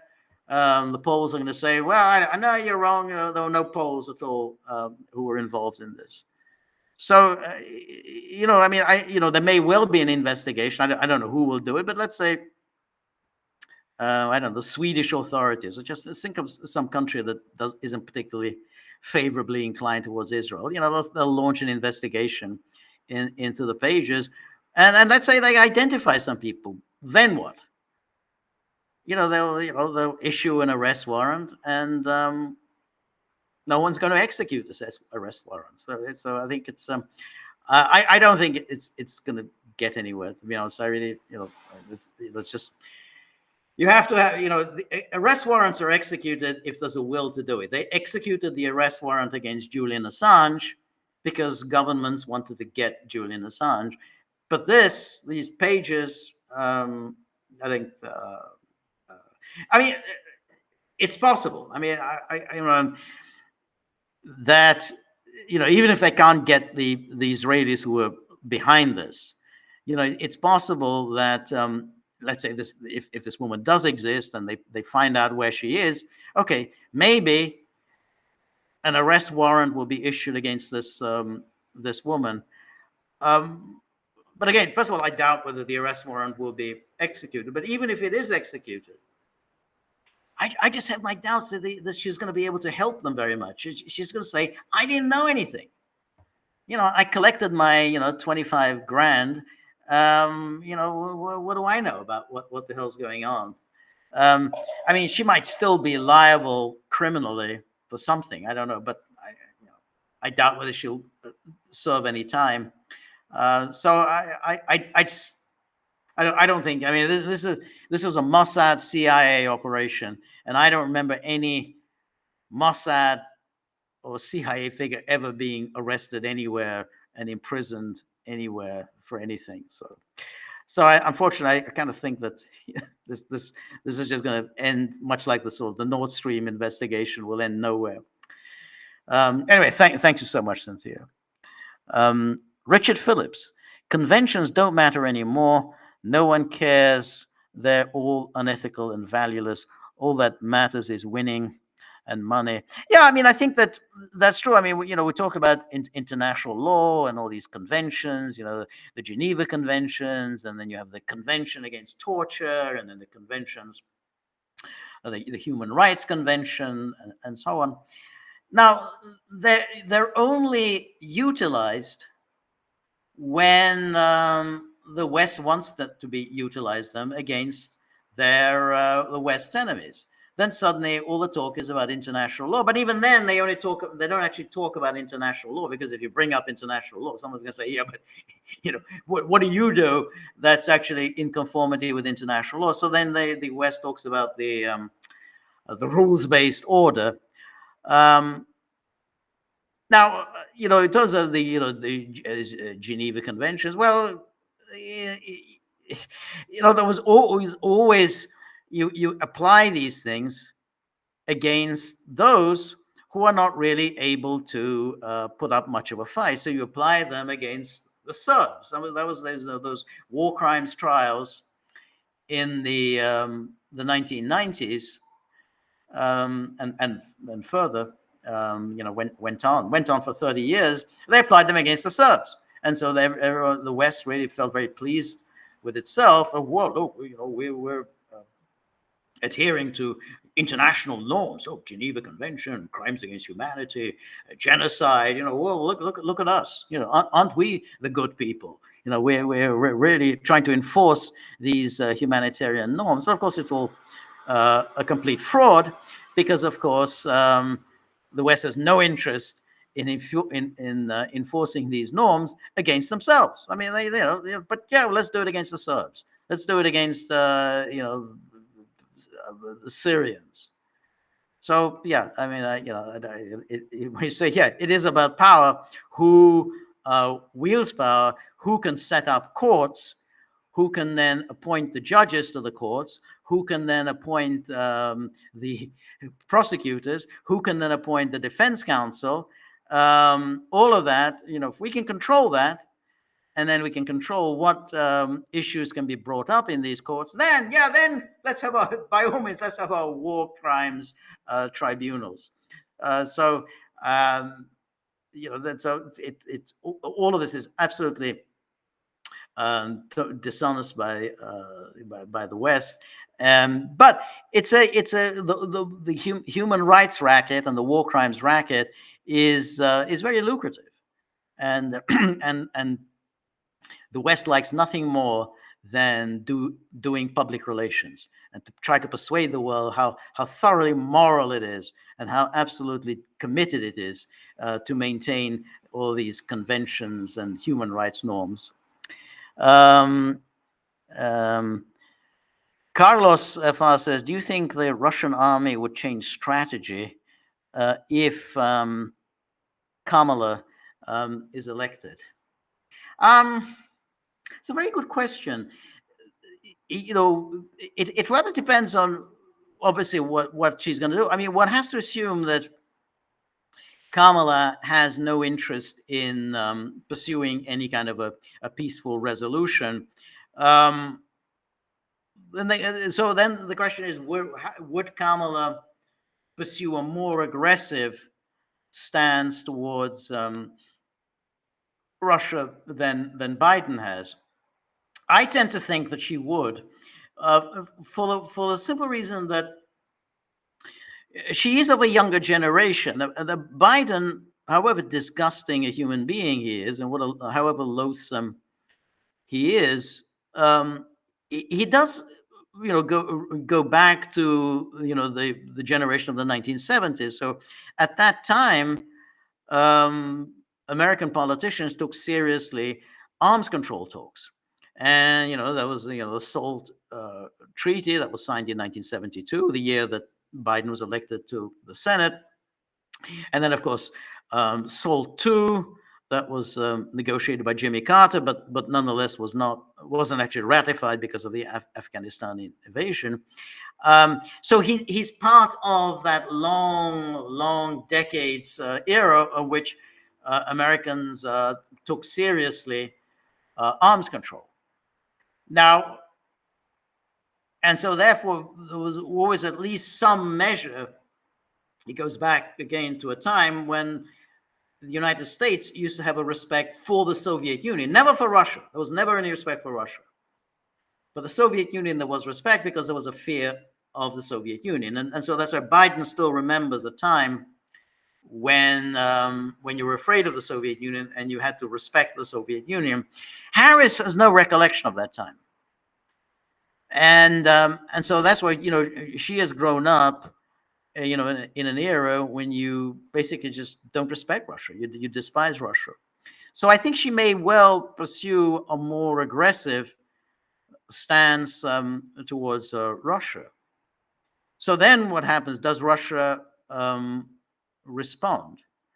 I tend to think it will. I tend to think that Russia would then probably feel that they have to go for broke. They have to really try to win this war, because there's no real prospect of any kind of a negotiated outcome. I think up until now, and I do think Russians are waiting for Trump and seeing whether Trump would somehow come up with a formula that they can live with and to bring this thing to an end. But if that doesn't happen, if Harris becomes president, then I think that all bets are off. Then there's no prospect of any kind of a negotiated outcome. And then I think Russia will change its strategy. It would have to, because basically there's no possibility of a deal. There's no deal on the table. If there's no deal on the table, then really you might as well just go for broke. I think they would then have to launch a serious mobilization, and do, if they're able to. We don't really know Russia's real capabilities so far, because Russia hasn't really fought a war that it could have done. It still hasn't fought that war. But this now they will have to use whatever they have in their armory. I think they would have to mobilize, and I think they would have to then bring this war to a conclusion that involves Russian victory. I mean, it's going to be very, very costly. But I think that's how they would respond, I think, to a Harris presidency. I do think Harris will escalate. I think she will go far beyond what Biden has, because I don't think she has any of Biden's caution, coming from an earlier generation. Anyway, thank you for that question.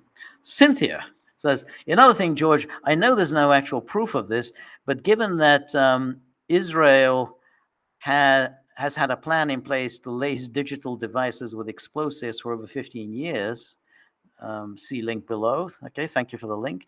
Is it also likely that the US has already developed a similar sort of plan? The answer is yes, no question. I've never been a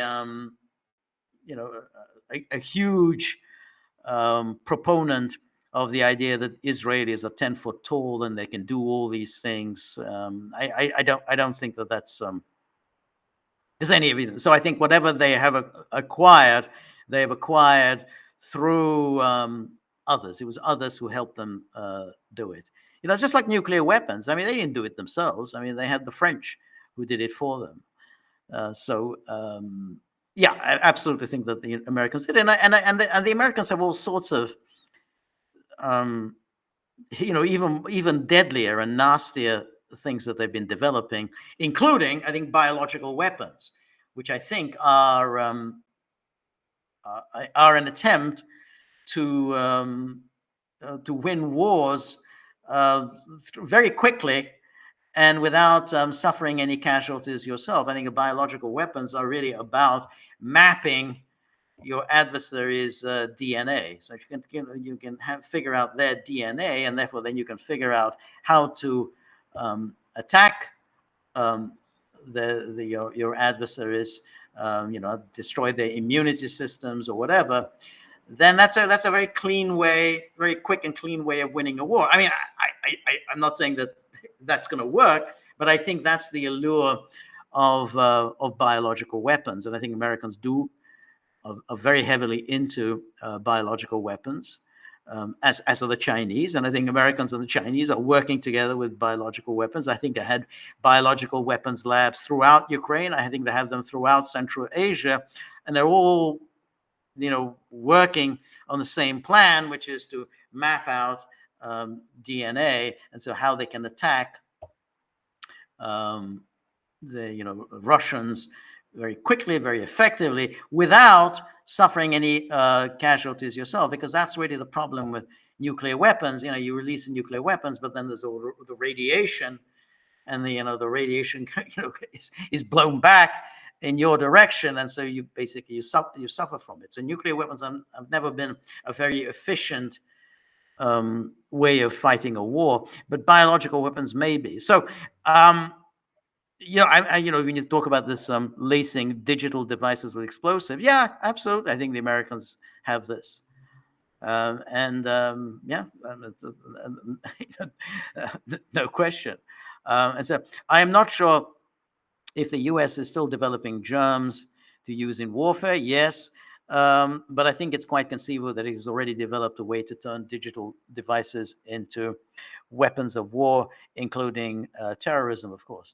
Absolutely, that's exactly there's no question in my mind that is what the Americans are doing.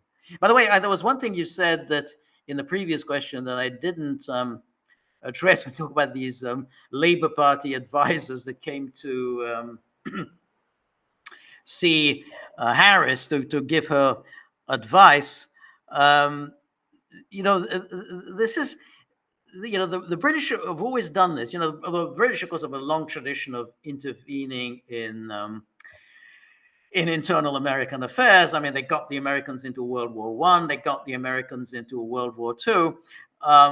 But then, I mean, in 1992, when John Major pulled off a surprise win in the British general election, they sent a couple of advisors who worked for John Major to George H.W. Bush, because Bush was struggling in the polls.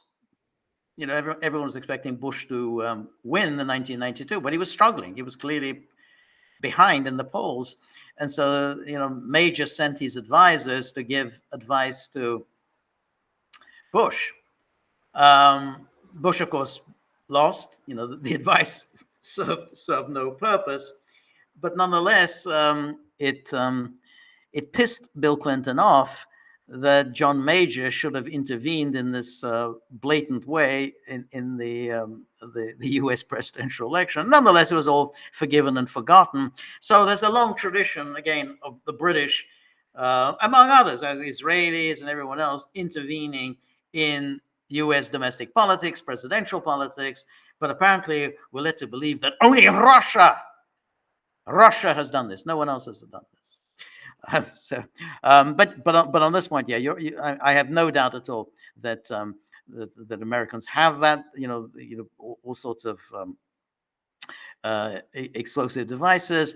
They're working on biological weapons, and that's, and I'm sure whatever Israel does, the Americans were in on it. The CIA and Mossad work very closely together. And then Richard Foe says Putin and Russians have made it clear they don't care who the USA president is. Well, I mean that's a good question. I mean, it's not something you can answer immediately. In 2016, there was no question that the Russians were supporting Trump. They were supporting Trump because they thought he was a businessman, he was a pragmatic, he wasn't ideological, he just wanted to do deals. He wasn't, he wasn't part of the foreign policy establishment, hadn't spent any time with the think tanks, and the wasn't dependent on money coming in from the weapons manufacturers. So he would look upon Russia as a potential partner. And he said this is what he was saying in 2016, that why can't we have good relations with Russia? So the Russians were supporting. Now, did they intervene in 2016? I don't think so, or not in any way that was significant. But they were very disappointed in Trump because he was quickly engulfed in Russiagate, and Trump seemed completely unable to get a handle around it, get his arms around this problem that was spreading like a cancer through his presidency. And any attempt on Trump's part to improve relations with Russia just, failed completely, most spectacularly in that meeting in Helsinki, which basically ended in disaster because the media were all focused on Russiagate, and Trump just couldn't do anything at all about it. So they were very disappointed in Trump. Now, and then they say, well, okay, what the hell does it matter? Now, Putin hasn't quite said we don't care who the president is, because Putin has said, first of all, that he's supporting Biden, and then of course he said that he's supporting Harris. Now you can believe this, you can not believe it, but nonetheless, Putin has said first he supports Biden, and then he said he's supporting Harris. So, but if you try to figure out what Putin may be thinking, he's maybe thinking that of the two candidates, Harris, and before that Biden, and Trump, only Trump is promising some kind of negotiations. He's actually saying, yeah, I'm going to get on the phone to Putin, and I'm going to get on the phone to Zelenskyy. So only Trump is doing it. Harris is not saying that. Harris is just saying, basically, we're going to give Ukraine whatever he wants. The same thing as Biden is saying. So if you're a Russian, if you're Putin, then you have to think in terms of, I have to think he wants this war to end. I mean, he's not a military person. War is not something that he feels at all comfortable. He's a kind of a technocrat. Economics, business, industry. He's not. This isn't really his bailiwick. So I think he wants to end this. And of the two candidates, I think there's only hope, and it's a distant hope. It's a very distant hope, but there's the only hope that this war could end is through Trump,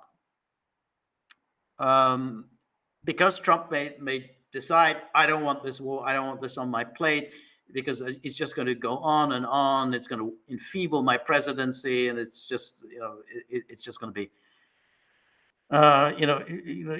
engulf me in the way like the Vietnam War, was draining, obviously first Johnson and then even Nixon, unless you can just sort of get your hands around it and bring it to a conclusion. I'm not sure Trump can do it, but at least Trump, I think, will try. So I think that Russians may well be thinking that, hey, if there's any prospect that we can bring this thing to an end, then the only way we can do it is through Trump. And that's why maybe, and I don't know this for certain, that Putin was being facetious in saying, yeah, I'm supporting Biden and I'm supporting Harris, because neither Biden nor Harris have in any way shown any fondness for Putin, for Russia.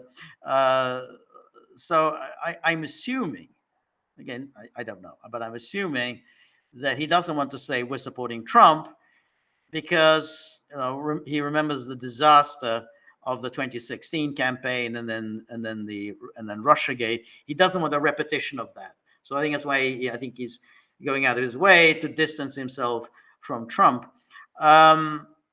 but who knows? What will happen? As I say, my prediction would be Harris will do everything that Biden has done, but and then some. She's going to escalate.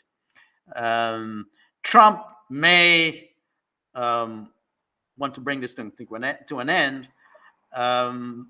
At least he's promising it. He's saying he's going to try and do something about it, but who knows?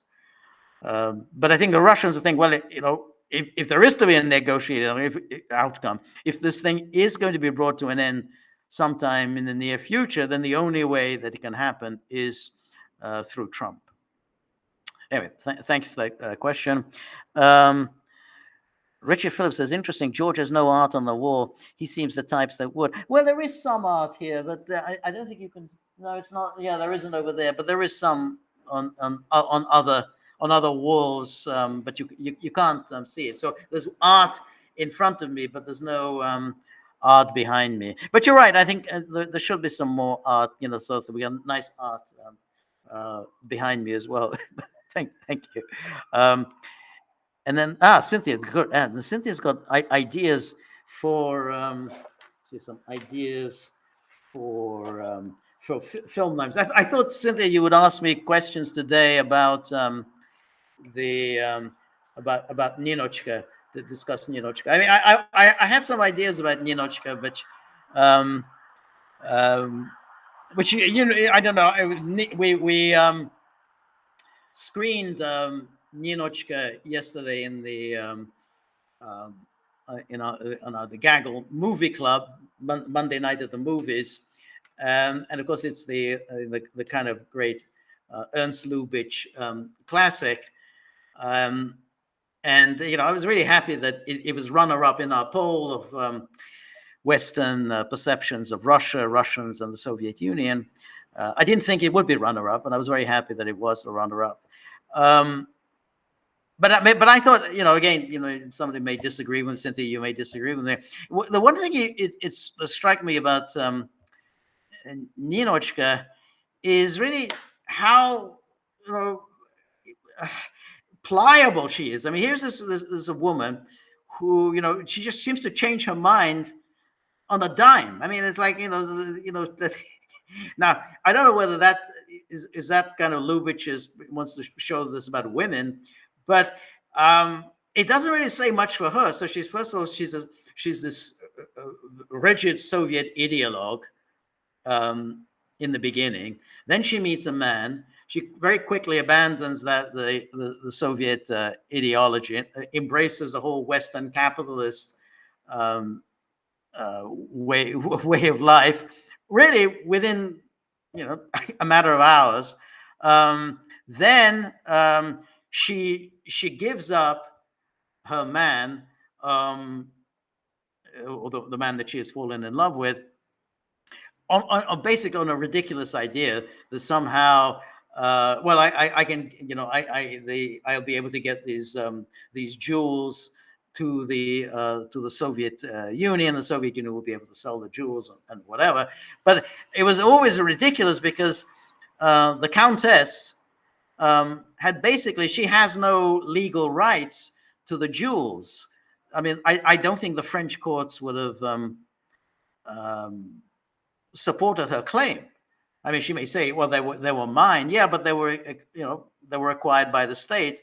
The French government now recognized the Soviet government, and therefore they will say it's not up to us to intervene in domestic Soviet affairs. I mean, you can go petition the Soviet courts.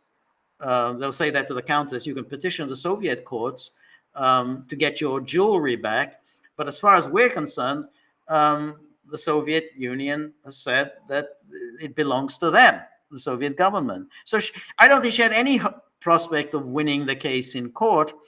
And I didn't think that, the Countess had served her purpose well by breaking into Ninochka's hotel suite and stealing the jewels. So the French police would almost certainly come after her. I mean, she wouldn't go to prison, but nonetheless, she's going to have a problem with the French police. So Ninochka could have basically said, "Well, the hell with you. I mean, you're in a weak position legally, but instead, oh my God, oh the jig is up. You win. I'm going back to the Soviet Union. That's it. Give the jewels back. I'm going to give up my man, and that's it. And then she goes back to the Soviet Union, and she's back to being a rigid Soviet ideologue. Going back to being and then of course then she goes to Istanbul or Constantinople as they call it here, and then lo and behold she gives that up again for the man, and this time she even gives up the whole the idea of doing anything for the Soviet Union. All she wants is this the love of a good man, and working in a I don't know, owning a restaurant in Istanbul. So what that tells you is that this is a woman who basically she changes her mind very, very quickly. I mean, it's on a dime. Doesn't say much for her. I mean, obviously it doesn't say much for the Russians in the film. I mean, they're all kind of presented in in a somewhat ridiculous way. But it is just funny, just really how little anything really she has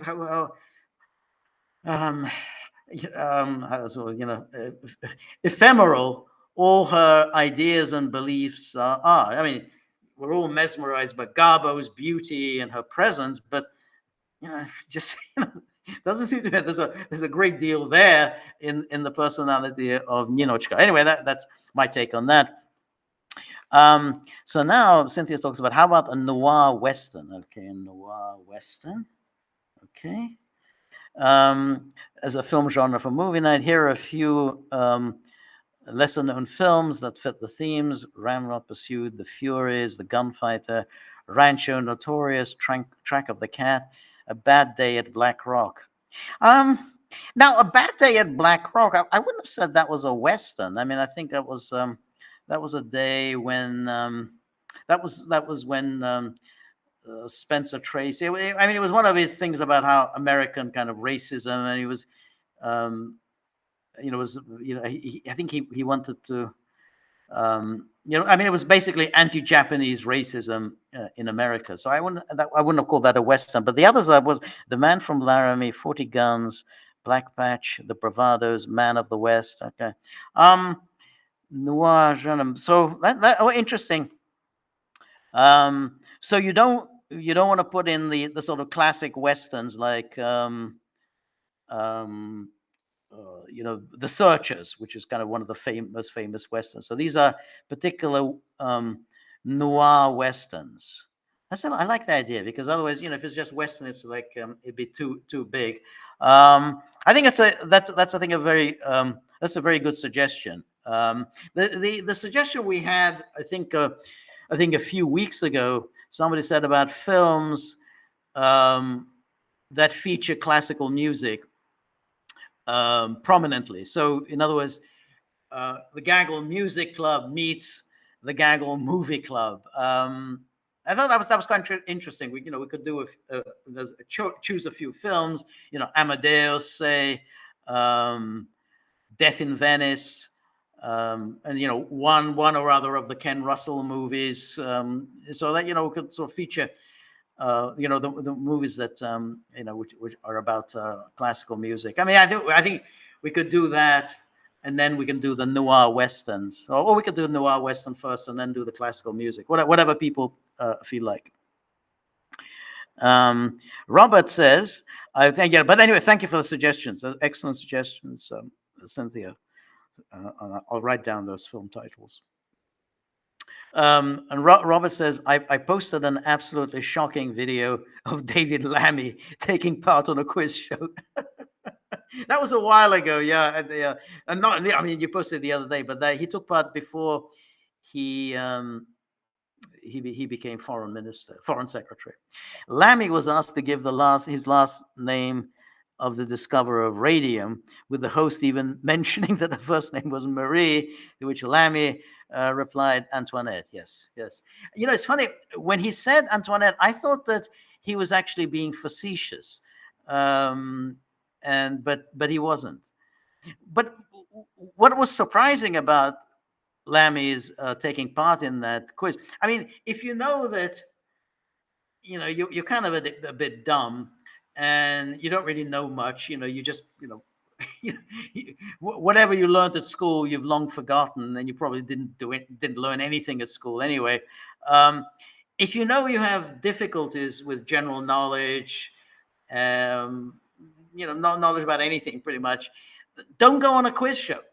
I mean, it's only worth going on a quiz show if you think, hey, I'm pretty good at general knowledge, and I remember the stuff I learned at school, and I actually paid attention at school. I didn't just, gaze out of the window or whatever. But if you don't think you know much, I mean, obviously the Marie, you didn't know Marie Curie and said Marie Antoinette, then don't make a fool of yourself. But that shows how stupid he is, that he actually went ahead and made a fool of himself on a quiz show. I mean, stay away from quiz shows. but yeah, that was quite embarrassing. So yeah. And then Cynthia says, and here are some better known films.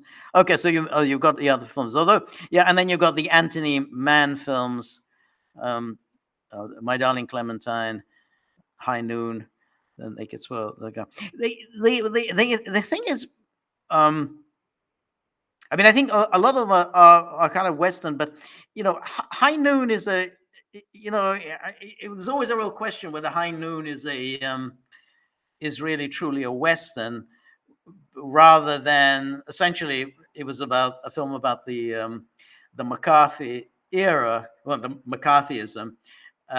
He set it in the West, but essentially Carl Foreman, he wrote the film. And he himself had been blacklisted. He lived in London, but it was. I don't quite see it as a Western. I mean, it was much more of a what's the word? A metaphor or whatever for the McCarthy era. But those are all good Western, and of course you have the as I say, The Searchers, which I think was one of John Wayne's best films. A film in which John Wayne is actually presented in a very negative light. I mean, most of films, Wayne is always the good guy, and the lovable figure, lovable manly figure. But he's a very dark character in The Searchers. So it's a so I think that may also be should be in that list. So anyway, great suggestions. Thank you. And where are we? Yeah, but yeah, the others are the Winchester 73. Those were kind of interesting, and the Naked Spur. Those are the Anthony Mann films. He kind of made these very dark westerns after the war. Jimmy Stewart was in a number of them, playing darker figures. I think they're really interesting. I think they definitely should be in the poll, like Winchester 73 and the Naked Spur. Yeah, I think they were very, very good. It's a very different part for Stewart. And thereby the post World War II Jimmy Stewart was very different from the shucks pre World War II Jimmy Stewart, and which of course led to Stewart's really dark films for Hitchcock, such as Rear Window and Vertigo and Rope. Anyway, so we got the 2009 with that those Tofu for All. So gives the link to the Daily Mail of that celebrity mastermind. So Steve Brown says, surprised the Goon Squad did not go for a shiksa instead of a movie star. Goon Squad did not go for a shiksa. I'm not quite sure what that's a reference. Sorry, I missed an earlier reference. Steve Brown says, I like the spaghetti. That's yeah. We should mention one of the spaghetti westerns. Yeah, spaghetti westerns. Good. Yep. Which have aged rather well. It's funny that the they were kind of, at the time they were sort of seen as trashy movies, but they've become kind of the classics of the of the genre. And Anne Marie says, apropos bad things coming from Switzerland, listening to Jacques Baud, which, thank you, Anne Marie, you posted that on the board. It's a really good interview. It's a little long. It's about 2 hours, but very, very interesting. He's a very smart guy. But yeah, so thank you for posting that. And then anyway, Anne Marie says, apropos bad things coming from Switzerland, listening to Jacques Baud, who seems to be a reasonable Swiss voice. Not too many of them, but yeah, reasonable Swiss voice regarding Ukraine. I wonder whether you agree with him in general, or is there any specific points where you have a different view? Well, I mean, I think in general terms, I'm quite on his page.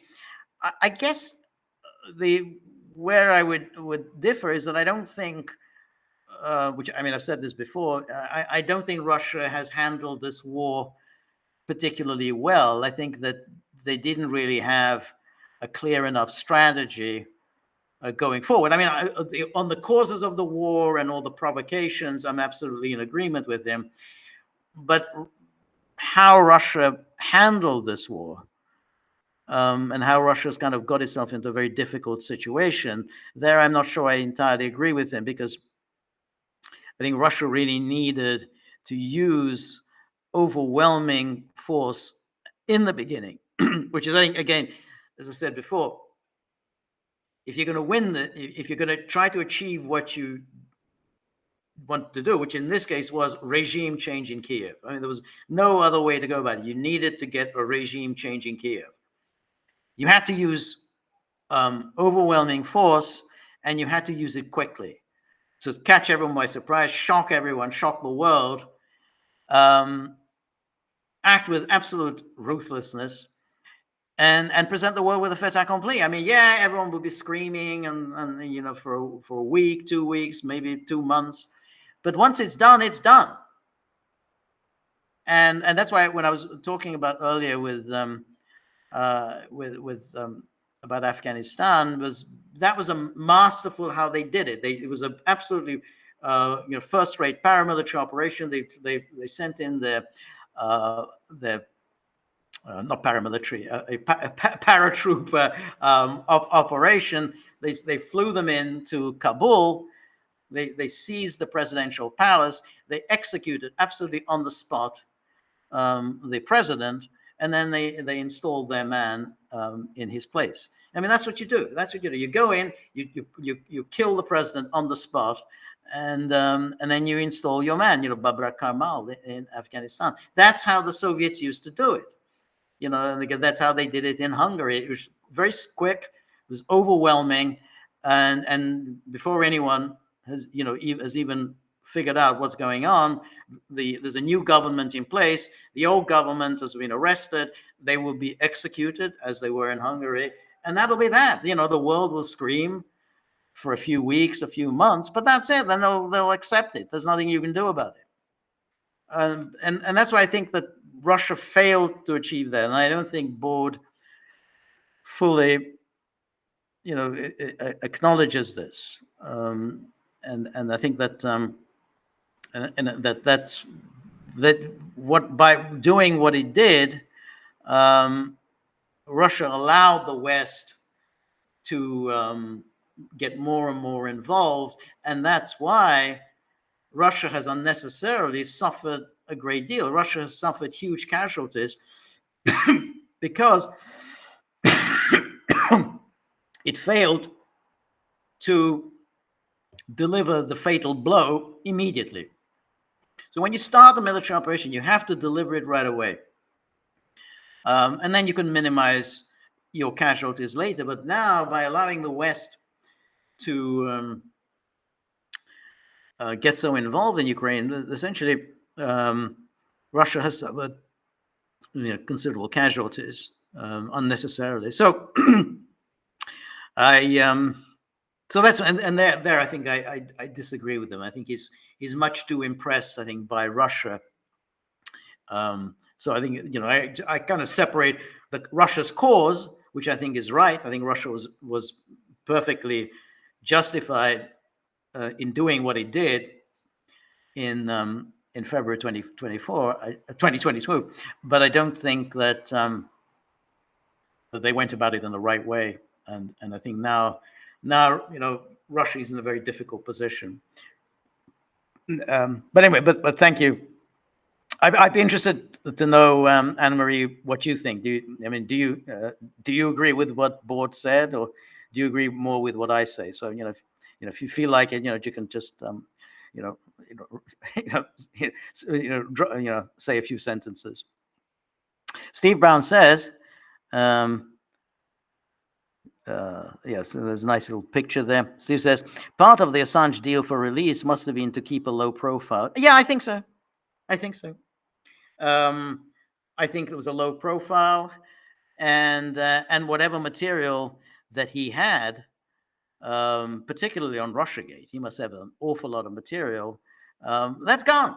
And amazing, no one's asking Julian Assange, the really interesting question, which is, well, now that you're out, can you tell us where'd you get the Hillary emails? I mean, America kind of was tearing itself apart, claiming that somehow it was Putin who gave you these emails. Now you're here. Tell us. And nothing like that is not going to go down that path. And that was obviously part of the deal. He's also destroyed a lot of documents, which was also part of the deal. So I think, low profile, which is you're not going to get involved in any of this anymore, and you're not going to reveal any other documents, anything else that you may have had in your back pocket, which you haven't posted, and that's and I think that was the deal, and he, understandably, he's been incarcerated for so long, he took the deal, but we're not going to find out any more from him about Russiagate. We're not going to find out a lot of other things, I think, that he has basically destroyed. Turkey claimed, Steve Brown says, Turkey claimed to arrest a Mossad goon some months and one recently. Yeah. Do you really trust anything from Erdogan? I mean, do you really think, whenever he blusters about how he's going to, take on Israel, now's the time to mobilize the world against Israel. Do you actually believe anything, that he's actually going to do something? So, but we'll see. Anyway, Mary Grossman says, Kamala, Mary, thank you very much for your generosity. And so Mary says, Kamala takes action comment. In the recent Women's Forum in Russia, I believe it was stated by a South African person that women in power are more competitive than men. Women in power are more competitive than men. Well, I'm not. I think it's a nice try. I'm not really buying that. That idea. I think that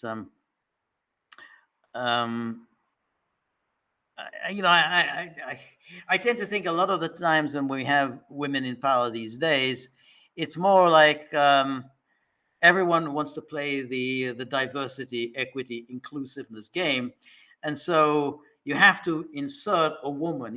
Anytime. It's like you go through governments in Europe. I mean, how many of them are headed by women? An awful lot of them. Now, why are they all headed by women? Because women are so smart, women are so energetic, so ambitious, so ruthless about getting to the top. No, I think it's the easiest way to avoid any issues about sexism, misogyny, and whatever. You shove a woman there. This is our front man. Our front man is a woman. And so that relieves everyone of the pressure that they're somehow being sexist and male oriented and so on. So I'm just not really buying it. It's like, if you go to the UK, in just about every region, the top cop is always a woman. It's amazing. Like, oh, well, the head of the Yorkshire Police Department is a woman. You go to what Lancashire Police. It's a woman. Now, is it because women are just so great at policing? They're so good at organizing. They're so good at administration. They're so good at fighting off intruders, fighting off suspects or whatever. No, of course they're not. We've all seen the videos. A woman trying to arrest a suspect, and the suspect just smacks the woman, and the woman just is knocked out. I mean, we know this, but it's just a way. That we have to show how modern and how progressive we are. We've got a woman in charge. Oh, well, that's good. So that it kind of relieves you of any pressure that might come your way. Look how advanced we are. We've got a woman police chief. So that all the police chiefs in Britain are women. You look at the Labour government. This, Keir Starmer. It's all women. Oh, cabinet. Chancellor Exchequer is a woman. I mean, it's just the deputy prime minister is a woman. I mean, it's but again, it's not because they're so competent. It's not because they're so competitive or so energetic or so ambitious. It's just this is the way you run things these days, and so I'm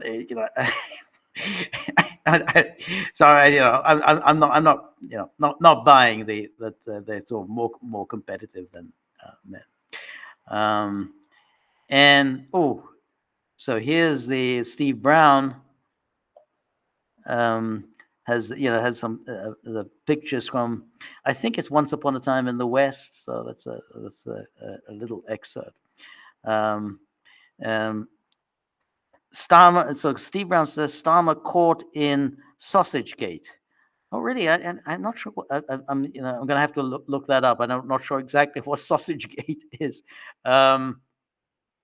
And release the sausage rolls. Yeah. And then popping into my head out of the blue, Key Largo.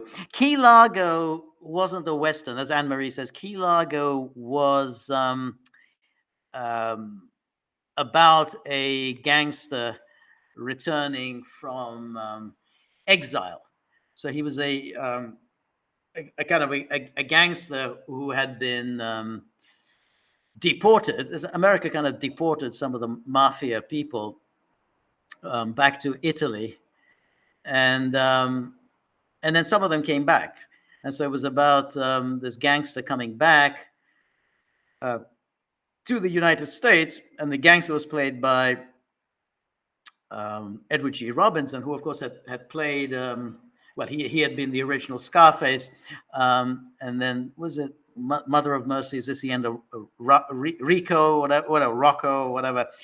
So he was essentially the same character, but he was now coming back to the United States, and he essentially holds up people in an inn.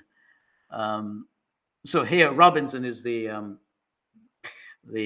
kind of the gangster, the aging gangster who's now returned to the United States, and then Humphrey Bogart is among the people in the inn who are being held up by this Rico coming back to the States. So it wasn't a Western; it was a gangster movie.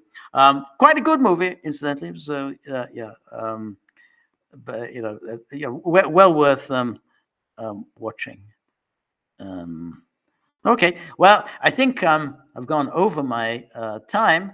Thank you, everybody, for so many excellent questions, suggestions, ideas. Wow, Steve Brown has posted a picture of Liz Truss. Liz Truss was still dreaming of returning to power, so who has now reinvented herself as a populist.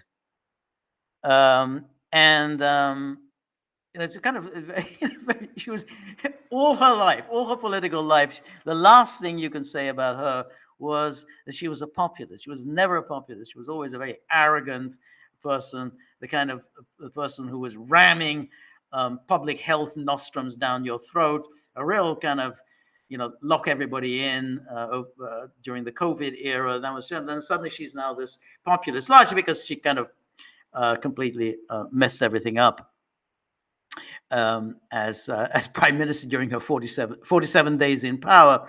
But so now she wants to come back as a would-be Nigel Farage. I don't think it's going to work. I really don't. Anyway, thanks everybody, and everybody who contributed. Above all, thank you for all of your the tips for the tip jar.